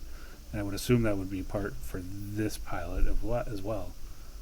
Right, and I think one of the things that came up in our discussion is the importance that we define what that instruction looks like, because one, similar to the very first discussion we had where there's topics that, you know, we want to provide to our teachers some guidance on how to handle these topics. Given that there is an overlap between topics that may fall in the world of social emotional learning and some of the things that we're asking students to do with literature, clearly defining that, what we want students to do with literature, is an important piece of UVD.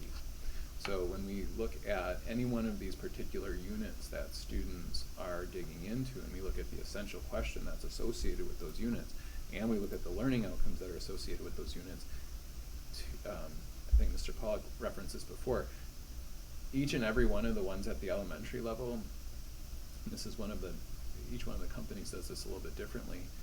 They have, here are our core resources, and here are all the extra things you can buy along with it. Some of them we're saying are pretty important, some of them, you know, we believe they're necessary for instruction, but you don't have to have them. Part of that process is, no matter what we buy, I think there are going to be some elements of it that we don't use in totality. I don't think we're going to read every page of every piece of these resources.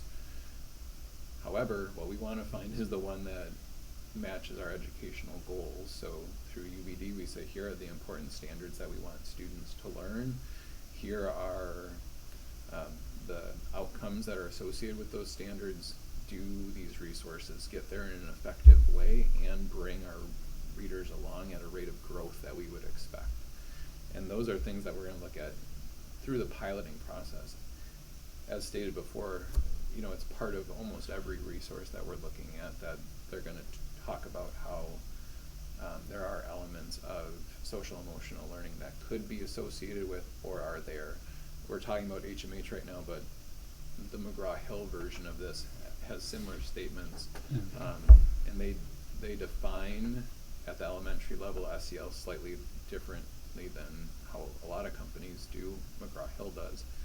A lot of companies stick with the CASEL competencies as how they're defining SEL, where McGraw-Hill takes a slightly different approach. Mm-hmm. So there are some variations between the two companies, but both of them will still say, you know, there are questions, and as students explore literature, they're going to get into that realm of explaining or having empathy or talking about how characters' relationships impacted the plot, or, you know, what a character learned as the result of a significant event that happened in their life, and that's resulted in the character who they are today. So those are things that, like I said, they could live in both camps, where you'd say, that sounds like social emotional learning, but it's also something that we expect out of students in terms of learning outcomes when they read. Because part of that, even though we're saying read to learn, a lot of times that happens in the context of nonfiction text, and that's another thing that our teachers looked at in terms of these resources. Is there a balance between nonfiction reading that's involved here and fictional reading?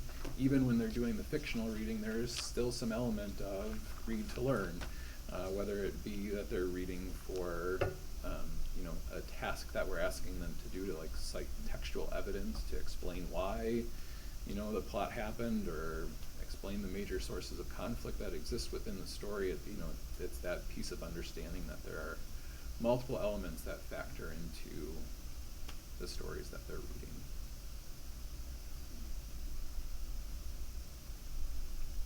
Did anybody else have some questions regarding what they have? The couple that I had, he took care of as part of his introduction, because of the similar, well, not only the similarities, but just the fact that they align with what we talked about for elementary. My big question was, what if one goes with one and the other goes with the other? But he addressed much of that. I mean, it's Yeah, we have definitely a proposal on the table that dovetails with what we're working on. While they do have some similar issues, concerns for me, we're seeing that as an industry thing, so it's up to us to figure out what's the best education we can provide and content we can provide while managing some of those issues. But if it's industry wide, that's something we're going to have to learn to manage, right? I do not want to see us bringing in an inferior curriculum for the simple fact that it's, I don't want to use the word clean, but I guess that'll have to suffice. Kim, do you have anything?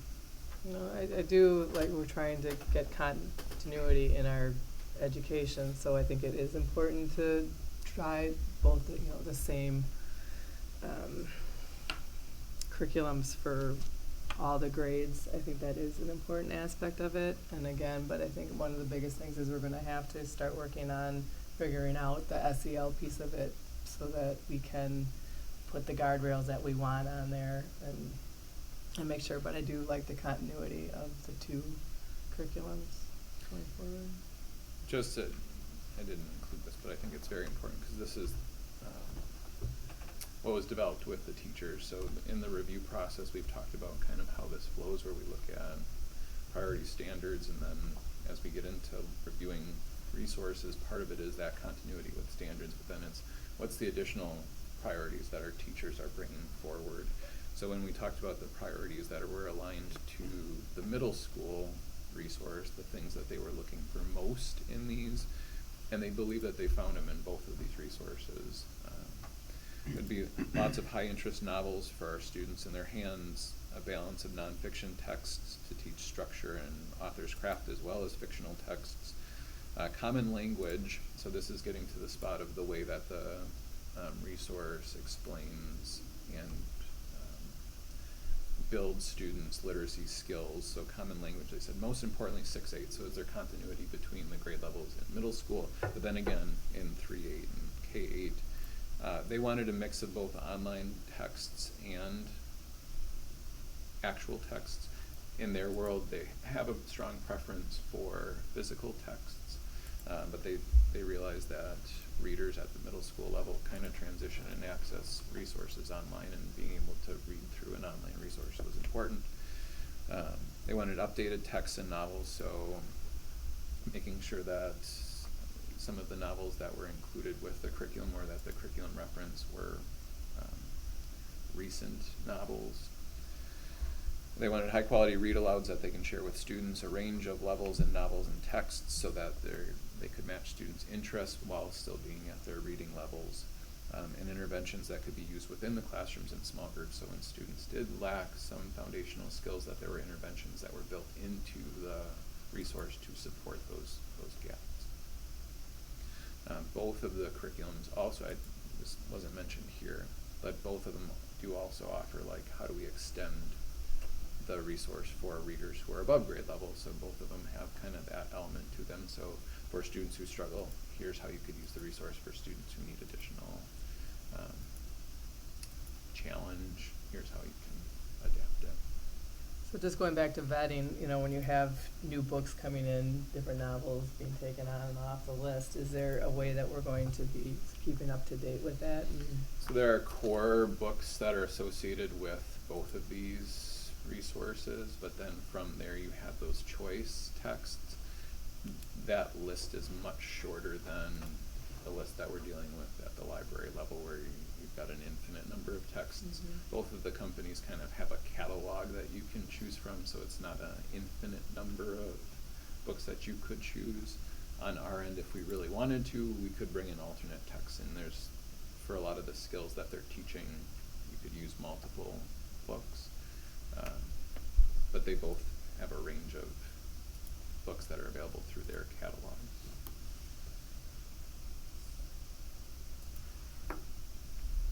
Anybody else? As of right now, I would be comfortable just because we've already pretty much approved the K2. Yeah, I mean, it dovetails. I'm just rehashing some of the stuff we're concerned with and staying on top of. Definitely. I would take a motion if somebody has one. I'd like to make a motion to approve the piloting of the reading resources HMH into literature in McGraw-Hill Study Sync starting the fall of the 2023-2024 school year. I will second. Tracy with the motion for recommendation, Kim with the second. All in favor? Are you recommending that to the board, or is just this committee making the decision for everyone at the middle school? That's a good point. This should be a positive recommendation for the full board. Technically, I don't think we have in policy that pilots have to go to the full board. We did with the last one. We did send that to the full board, right? You have for the elementary reading as well as the math pilot. Yeah. Previously. So past practice of this But you're right, young there isn't committee any is the policy. last two times we did. Prior So to the pilots that we brought, I don't believe they were brought to the board. But since then we have. Yep. And most of the board's here for the discussion, but I would stick with consistency. So I'll amend my motion to recommend to the board Positive recommendation. positive recommendation to the board to approve the piloting of the reading resources HMH into literature McGraw-Hill Study Sync starting the fall of the 23-24 school year. Second. Tracy with the amended motion, Kim with the second. All in and Tom, thank you. All in favor? Aye. Any further discussion?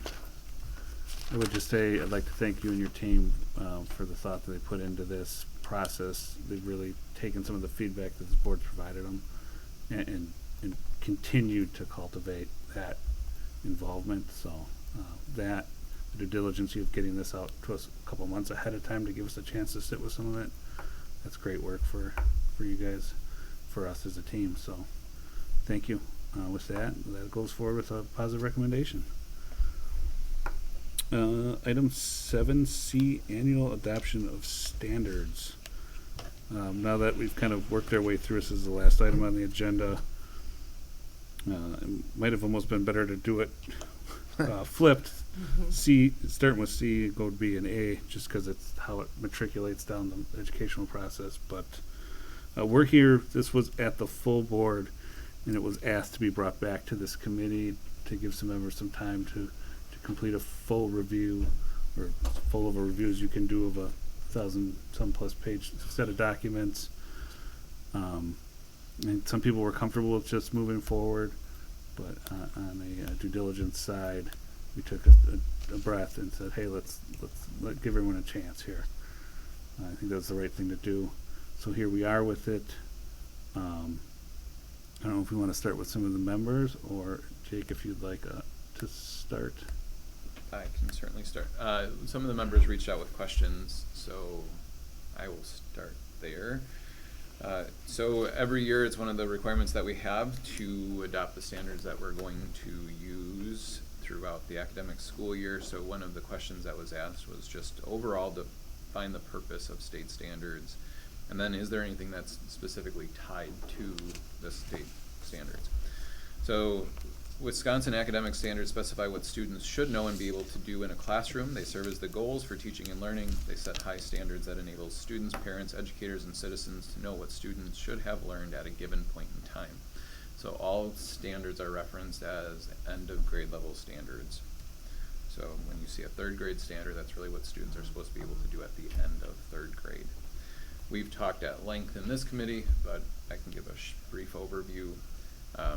And I think Mr. Ewart he kind of mentioned this as something that he had heard before, that sometimes with standards there's a telephone game that takes place with them, so that you get a state standard and then by the time it gets to the classroom it might look slightly different. Part of that is because, and this is why Understanding by Design exists, is within standards there is a degree of interpretation that has to take place. On top of that, with some standards, there could be an infinite amount of content in which to explore that particular standard. UBD defines that and puts the practice of here's how it's going to actually look in a classroom.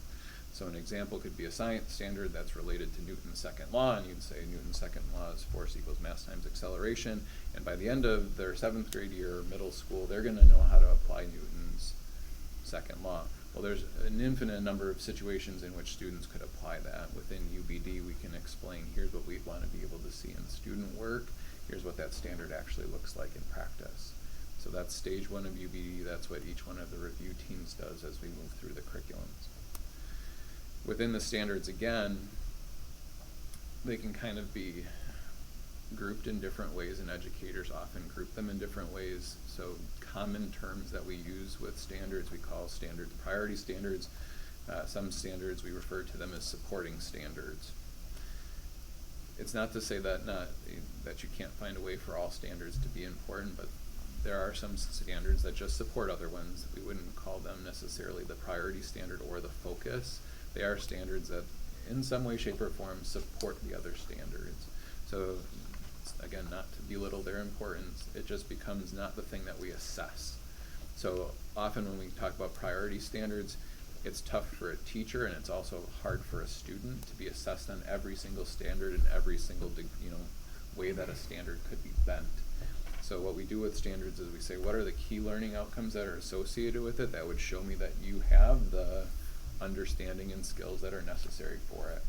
That's how it lives as a priority standard. It's the thing that we want to then assess our students on to see if they've made the appropriate progress. Sometimes you can teach standards in conjunction with each other. Almost always you do that because it helps the durability of the standard. When you can show the relationships between standards, it gives kids a deeper level of learning when they have to integrate concepts and figure out how they're connected.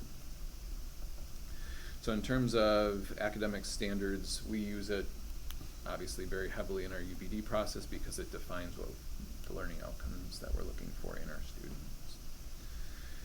In terms of what's tied to them, the clearest thing that's tied to them is our accountability measures by the state of Wisconsin. So the forward exam measures our students' attainment of those standards in grades 3 through 8 in math and ELA, so all elements of ELA, so writing, speaking and listening, reading. That's all a part of the testing that happens annually in grades 3 through 8. In grades 4 and 8, they're also tested in science and social studies, and then they're also tested in social studies in grade 10. So the Wisconsin State Standards define you could think of them as the scope of what would be on that test. The state of Wisconsin says anything that appears on the forward exam is going to be directly tied to academic standards. The academic standards are what they've identified in those core areas.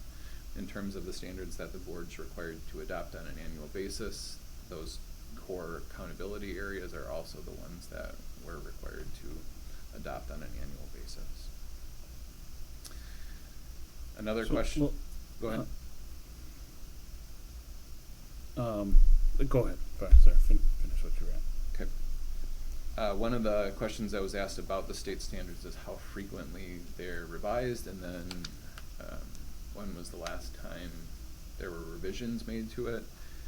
Just for the scope of this, I'm just going to talk about ELA, math, social studies, and science. So ELA was last revised in 2020, math was last revised in 2021, social studies was revised in 2018, and science was revised in 2017.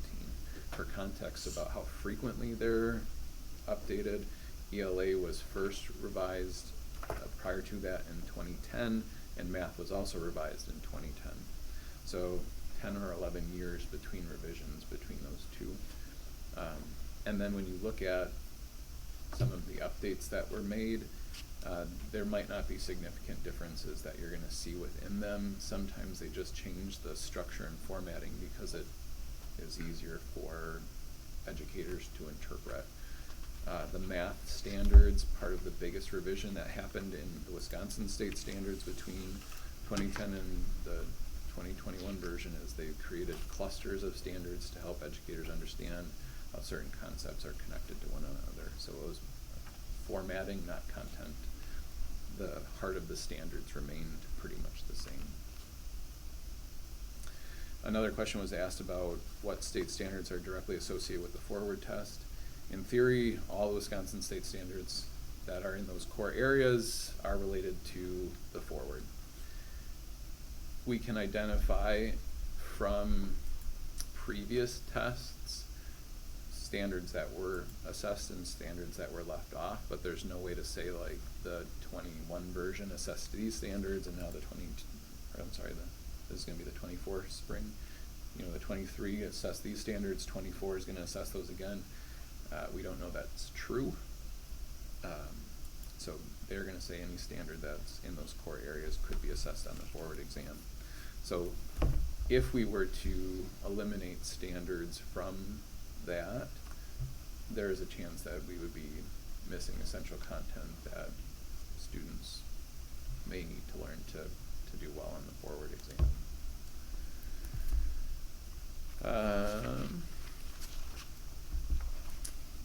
And I believe that was all of the questions that I was asked.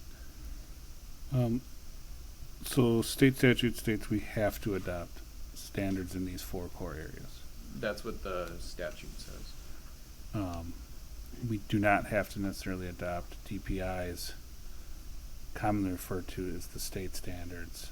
They're DPI standards. It's an entity of the state. As I go through our own website, I go through a couple links on the teaching and learning site. It says Wisconsin All State Standards serve as a model. Local elected school boards adopt the academic standards in each subject area to best serve their local community. So if the state takes the approach to develop state, quote-unquote, state standards, they're doing it through a lens of the totality of the state, whether it's the far northwest portion of the state or the dense populated urban area of Milwaukee. We can all agree the educational needs of those 2 areas are vastly different, and the educational environment's vastly different. I'm assuming that's why they give us some local control here as to what we would deem determinable or beneficial for our local community. Now, what's before us isn't the approval of the entire what would be called the state standards. It's specifically section 3 of the standards. We've already last year taken the approach to edit out sections 1 and 2. And my viewpoint or belief of that was it was putting a a lens to the actual core portion of the standards that wasn't beneficial to our community. As a board as a whole, we took that action to edit those out, but that's my personal beliefs. I think there's some other discussion as to appropriateness of what and why, and everyone kind of had their own reasons for that vote. So as it sits, it's currently brought to us in the same state that it was last year, correct? Correct. I think some of the concerns on the quick review that some members took, some alarming stuff showed up within section 3. I would almost go, it's a matrix of sorts, right? Metrics of sorts to goal, intent, right? In how it's laid out. So that's why we're here. That's why we pumped the brakes on it. So if we wouldn't adopt these standards, what would the options be?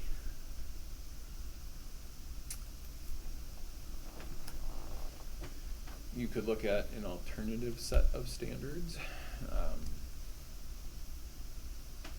but we're required to adopt standards in those core areas. Ultimately, there's other models put forth by other educational facilities or entities. And, Sure. An example could all, be. Sorry, all the way to the point where we could write our own, although that's a daunting task. And I believe the district engaged in that or tried to previously. Yeah. One of the. And I'm not necessarily going there, but what I'm saying is there's various levels we could explore our ability to exert local control over the standards in which we adopt. Yeah. Anything from writing our own from scratch to editing or auditing and editing the ones provided by the state to adopting potentially something from either another state or another educational entity of some sort. Pre-written, I'm sure there's plenty of them out there. I can verify that I've read a bunch of them, or tried to without falling asleep too fast. But I think there's a key in there. Is some of this is directly tied to our forward scores, right? Correct. So post hoc after the test, we can do an item analysis, and it'll say question 1 was related to this standard, question 2 was related to this standard.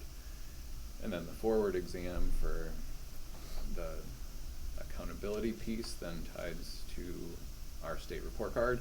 Mhm. So the measures at which our schools receive their ratings of exceeds expectations or significantly exceeds expectations is largely due to the data that's provided by Forward. There are some other elements to that, attendance and things like that, that's not directly tied to it, but the vast majority of the score that comprises how well we do on that state accountability system, our school report card, is based on the Forward exam and thus our state standards.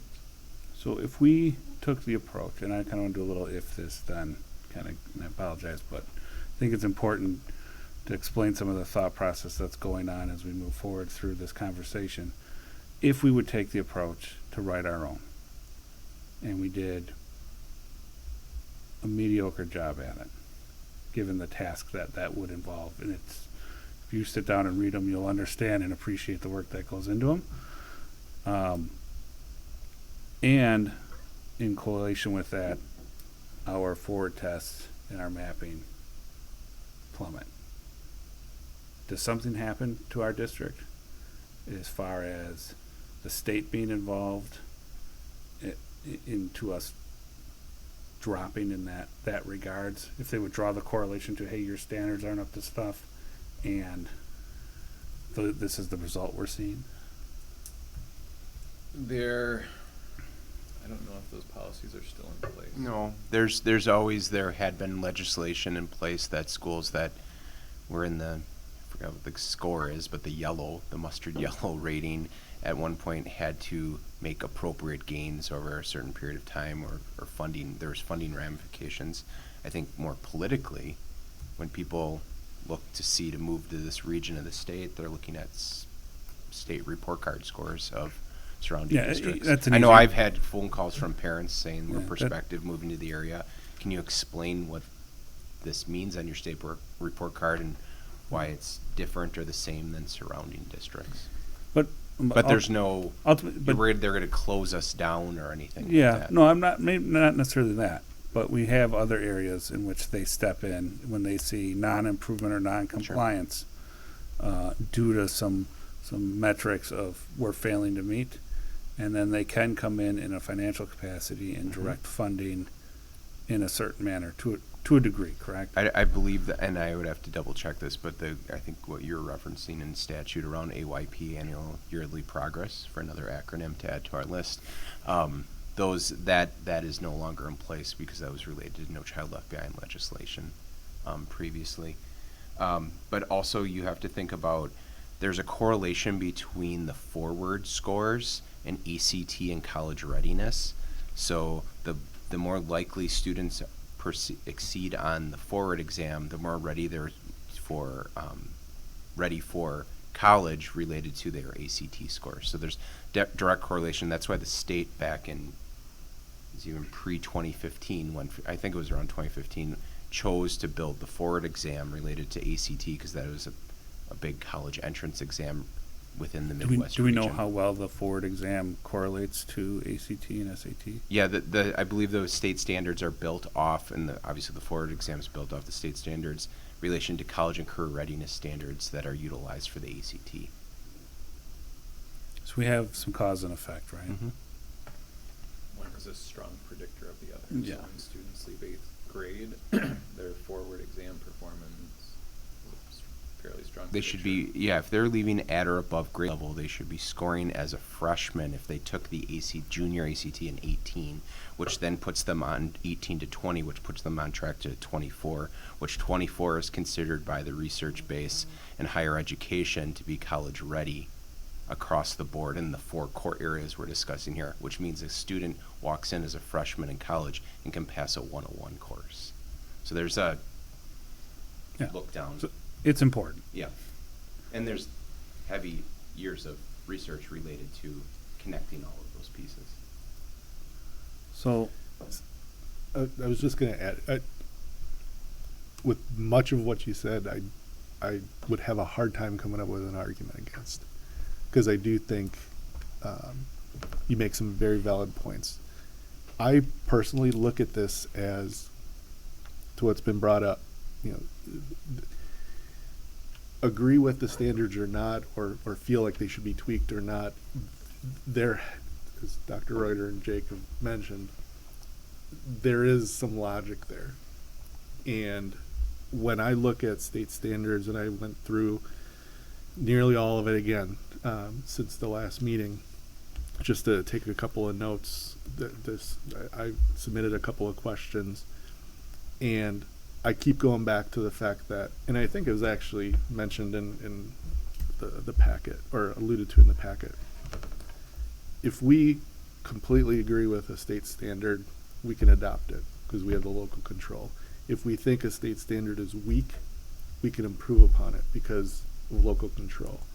If we completely disagree with a state standard, even though it may appear on a forward test, and in theory at least, it could negatively impact us. If we go, this isn't important for us, we still might allude to it if the whole primary versus supportive. We don't view it as a primary, we view it as a supportive, and that somehow maybe negatively impacts the forward exam scores. Well, it's local control. It's this body, it's this community that basically aligns to what we say. So state standards are important. However, I think the work done by the board and all the different committees, and specifically this committee, are really what's driving that. I think it was mentioned in the write-up, it's a foundational piece that we build upon. I'm leery to not that you're saying you want to go this route, but I'm leery about writing our own, just because I Yeah, can't even I'm- begin to get my arms around. I would where not. you start. I would not be leaning towards going that route. Right, For a lot but- of reasons. But you threw that out Yeah. as, you threw No, that no, out as I- the example, you know, it's like. So I was going down that road to explain some of the thought process in regards to what that would be and the ramifications that could have. And there used to be a term for that around here, and I'm not going to use it because it shall not be named. But I think to Mr. Pollock's point, this is the pot to draw from. Jake just explained what the reading committees have done in the pilot Sure. work to prioritize. I- That will come forward then for approval of curriculum documents which show explicitly what's been pulled from the pot. That's where you can say, we have questions here about deleting this or changing that. And then that becomes our living documents, which we utilize policy that we've referenced tonight to hold everyone in this organization accountable to what the board has approved, and it's transparent to the community of what we're teaching daily. I mean, if you look at it from, let's just say an 8-hour day, an 8-hour school day, the standards fill that 8 hours. But with local control, we get to say, you know what, this priority standard that's labeled as 15 minutes, we think it's 20. And we get to minimize some of the other things that maybe we don't feel are as important, or maybe they're supportive standards that, you know what, we can sacrifice it. Because that's really ultimately what we keep going back to is we can only fill so much time. What's the priority? Teaching the kids how to read, teaching them how to do math, and some of the other things that are out there that certainly may have some importance. Local control allows us to go, nope, it's more important, no, it's less Yeah, important. I think those types of things. what I'm getting to, if I can get to that point, is there are things in this section 3 that I would argue aren't within this community's belief systems or structures, or at minimum need definitions applied to them. So when we have that scenario and we have the UBD, the Understanding by Design, to do that for us and to go through that process, if a community member were to read the 4 sections that we have potentially adopted last year and potentially adopting this year, and they would see some of these things that may be a red flag to them, they need to understand that we've looked at this in totality and then worked through a secondary process to prioritize and determine what we're going to use moving forward. And I'm not presenting this as an argument for and or against any of this, just as a simple map of outlining the conversation that's being had, why it's being had, and some of the thought processes that have gone into this entire thing. I know Kim, and I can see her. I can see your book here with quite a few sticky One of notes the on there. Other pieces that I'll add is the board has previously taken action when there's content that they don't want to be a part of the curriculum. Mm-hmm. So without touching standards, Yeah.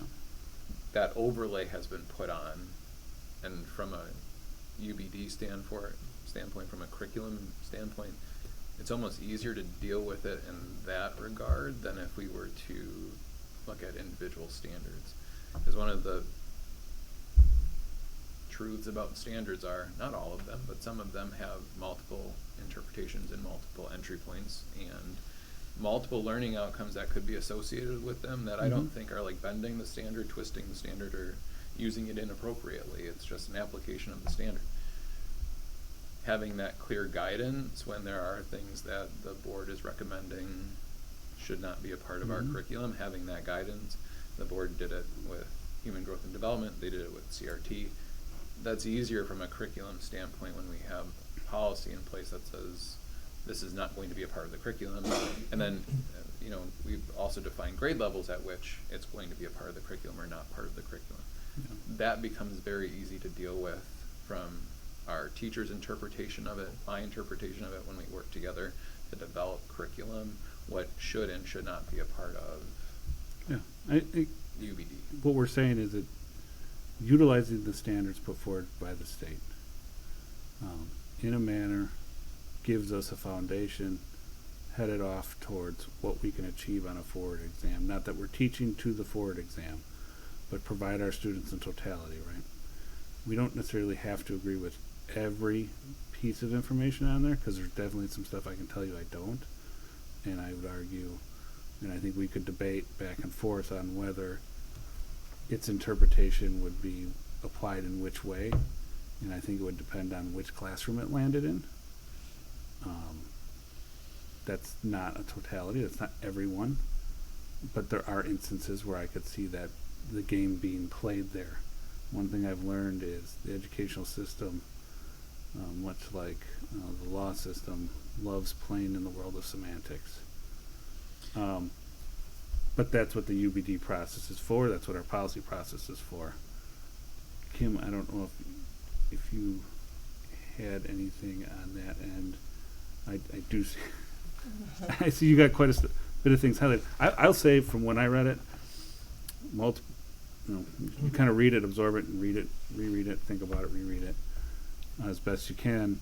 There are red flag things in there, but I think we have checks and balances in place. I think this board has shown that if something operates outside of those, we don't have a problem taking action in that to correct it, or go, okay, maybe there was a loophole there, but we can close that if we need to. Could I just add to that, it actually, this makes sense, maybe we're having this conversation after talking about the reading pilot, because once we have adopted a reading program and we've articulated the standards, K-8, those are the standards that Jake will bring forward every year to adopt, because they've been established. It'll take that 500-page document and make it 20 pages per grade level that lay out the standards. We just have to get through these processes because we haven't done this work in the past, and it takes a little bit of time, similar to the math ones that we're working on. You have to remember, and these guys will probably remember, I think up until a handful of years ago or so, the board would adopt some governor executive order. Right here. Okay, so and this was 2019 we did okay, it. The Governor's Council on Model Yeah. Academic Standards as approved by the Governor in Executive Order 326 from January 13th of 1998. Yeah. So, and That's what we adopted. I don't recall the conversation about moving from that to what we've ultimately evolved to, but that's part of my comfort with just adopting this, is because ultimately we work through it. And to Dr. Reuter's point, it's what the board decides is what gets applied, and it doesn't necessarily matter. And to your point, there's always going to be something. The board has shown specifically in the last couple of years that we'll talk about it, we'll take action on it one way or the other, with big action, small action, whatever the case is. So I was prepared last meeting to go ahead and move forward with this. The other thing I'll throw out there too, and I'm no legal scholar, but I think part of the problem is this should be a work in progress, but action needs to be taken because we need to notify parents before the school year starts. And so we're kind of stuck between a rock and a hard place to some degree. But I don't disagree that let's at least have these conversations going forward, so next year, when it becomes this time, we're all prepared and we've all had this discussion and we've basically either landed at one spot or another, or some variation between. Yeah, And I think the work in progress that Mr. Pollock is referencing is sort of what what we're engaging in that process in UBD. When over the summer I met with the math review team 2 times, and they worked on the first unit in 8th grade, and it's geometry, and they identified the priority standards that were within geometry, and it's not all the standards that are listed there. So part of it is that work in progress, but as Dr. Reuter stated, that's what's eventually going to come to the board. So preemptively, I brought the prioritized standards for reading to the board prior to using the resource. So that's not the resource defining what we're teaching to children, it's the standards defining what we're teaching to children.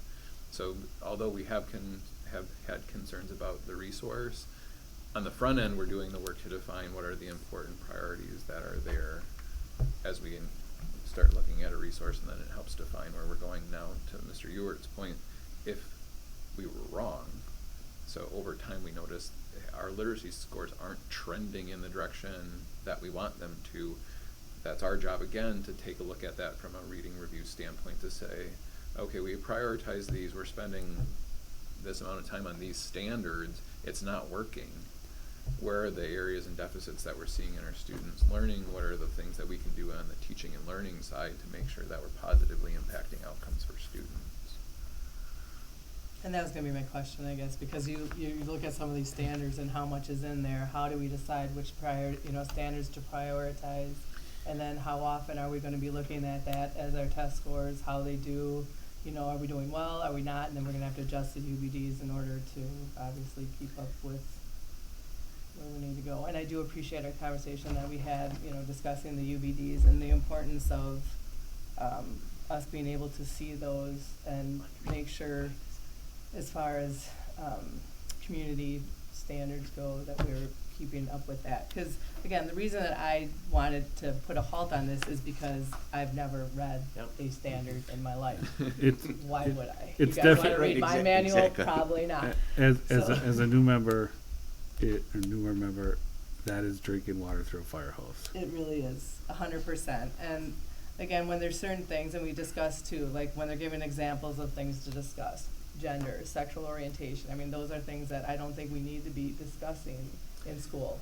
And we have policy that governs that we Exactly. shouldn't. So again, just trying, when you start reading this and then talking about privilege and talking about global warming and all these things, that the importance of the standards is to obviously get our kids to a place where they need to be. But I guarantee you, I could look back at standards from probably 10 years ago when it was talking about global cooling.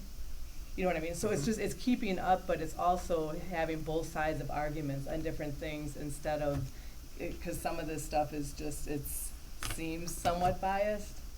So I just want to make sure in our UBDs and the things that we're teaching our kids and allowing the classrooms that we are having both sides of issues represented versus some of the things that I've read in here. And that's to what I was saying. You can look at a standard and interpret it different ways and still be right. Two things can be true about a standard, and they could end up in completely different spots and viewpoints. So that's why it's important for us to define that through understanding by design and add that degree of clarity to standards and learning outcomes to explain where students are going with a particular standard, because they are open to interpretation. Prior to joining the teaching profession, like unpacking standards was a process that teachers frequently went through, and it's still a part of it now. They're not written with a degree of clarity that ends up with exactly the same learning outcomes in all classrooms. But that's why we're applying that process to standards, so that we don't end up with situations where you've got 4 elementary schools and kids end up in all different places. Is there, I don't believe we have it posted, but do we have so we have a link that we share, these are the standards we've adopted. But as we start going through these and giving it scaffolding with curriculum and prioritizing these standards, do we have somewhere that we're presenting, these are our prioritized standards? We can build that as And it's we get to not the point. rank them, but just, this It's a is catalog what of- we're focusing on when we're bringing this in, and this is kind of our core standards. We're pulling out of the adopted standards. This is the core that we're pulling out and really hammering. This is what we're trying to get to. And I think that's what's being built through the review process, which Yep. then, once we have built it, that's the document that'll come forward for board approval versus the binder that Kim has. Yeah. Because that's what we've prioritized is our district standards, drawing from, again, the bank there that we see are fit, and with constant review and revision based on our achievement scores and what is missing, what do we have to improve on, or what are we doing really well at each grade level. So eventually, this isn't what we're going to be approving, is our intention. At some Our point. intention is It's to just going to get- be the UBDs is Correct, more or less what we're correct, going to be and we can every compile year. that to the extraction of these itemized Mhm. standards as a school district. So if you look at the UBDs that are posted on teaching and learning, you'll notice on the far left-hand side, there's identified standards there. Those are the priority standards that were used to build those units. Now, some of those UBDs were not built in conjunction with me, so it's one of those continual revision processes that we'll go through. But you at least have a look into what the UBDs are that are being used in the courses currently. But part of curriculum review, like, that's going to be the case, that we're gonna continually look at UBDs and update them and look at how well they're matching the educational objectives that we have. And it's, yeah, I think that's essential to understand that, right? So I think we gave them the time. Kim, you had enough time to sit with it and ask some questions And I guess how often are the state tests, are they updated or changed? That, like, we focus on something based on a test one year, and then the next year they've totally weighted it completely different. So how often do we really need to? If you were to look at the item analysis that comes back, it remains pretty, and again, it's their interpretation of the standard and how it showed up in a question. So they try to do a balanced job of covering the standards that are in there. Within ELA, there's a different balance in terms of standards that were assessed in speaking, listening, and reading. So there's a natural weighting that the state applies to the test, which leads to standards that seem more important than others, but teachers almost have the exact same interpretation of which standards are more important than others. So you almost end up in the same spot. But So it we can wouldn't be predict something that fairly well. it's not that we're continually chasing a moving target, that Right. this year this is where we want the kids to get to, and then all of a sudden next year the test looks wildly different. It's fairly predictable. Correct. I was gonna say, cause it takes a while for us takes a 2-year at least process to run through a curriculum, vetting and building. Yeah, I mean, Even you've before we gotten a get to taste of it with implementation. reading, right? Yeah. So with reading, just to get to the spot where we're gonna pilot resources, this process has taken that team about a year.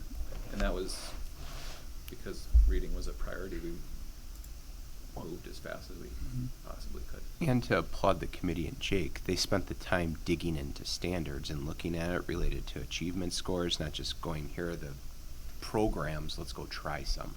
They Yeah. did the Yep. big work on, the heavy work that no one sees, to get to the point, like in the last agenda item, to discuss a physical resource to utilize. Does anybody else have some questions or concerns or interests of note? I will hesitantly ask for recommendation or motion. I see what's written forward is what was brought to us last year. I could say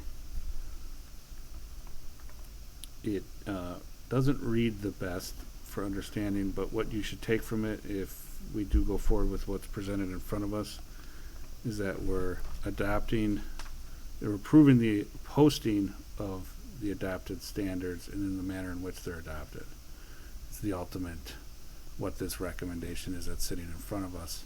So it kind of does both. A, it's adopting those standards, and B, the posting notification of those standards that have been adopted. Yeah, our district-wide annual notices have to be posted by September 1. To Mr. Pollock's point, this would meet the statutory guideline Yep. for this specific item on annual notices since school starts on September 1. Yeah. What I'm saying is anyone that's outside of this room that's about to listen to what's going to be read off, and good luck to whichever one of you decides to tackle that, they'll get lost in it a little bit.